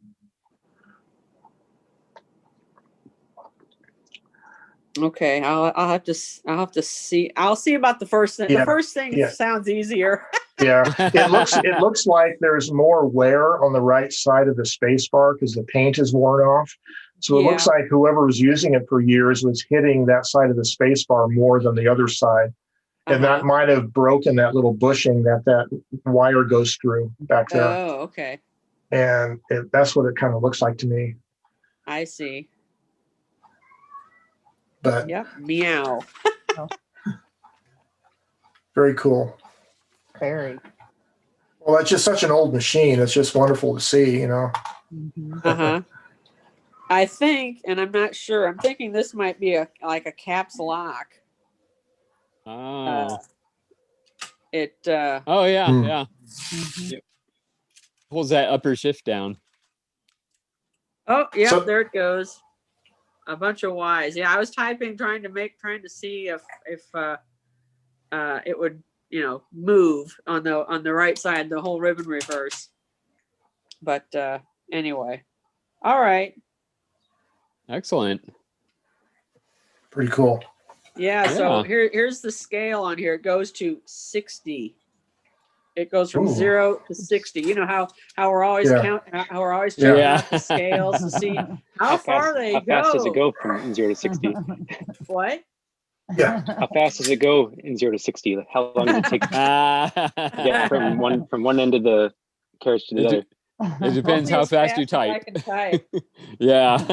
It's not like this one that goes to 180. Oh, that's funny. Yeah, that's the 17 CPI Olympia. So. Oh. All right, folks. So we are over 3.5 hours. But does anybody have any last minute things they want to talk about or share or show or anything like that? Good. Thanks a lot for everybody for attending. Yeah, thanks a lot. Gregory, thank you for setting this up again, and we'll look forward to You're what welcome. What is next week's theme going to be? I had a few suggestions, some from May and then some from someone else. I'll go through those and I'll put them on the schedule. And of course you can go to typepals.com. Yeah.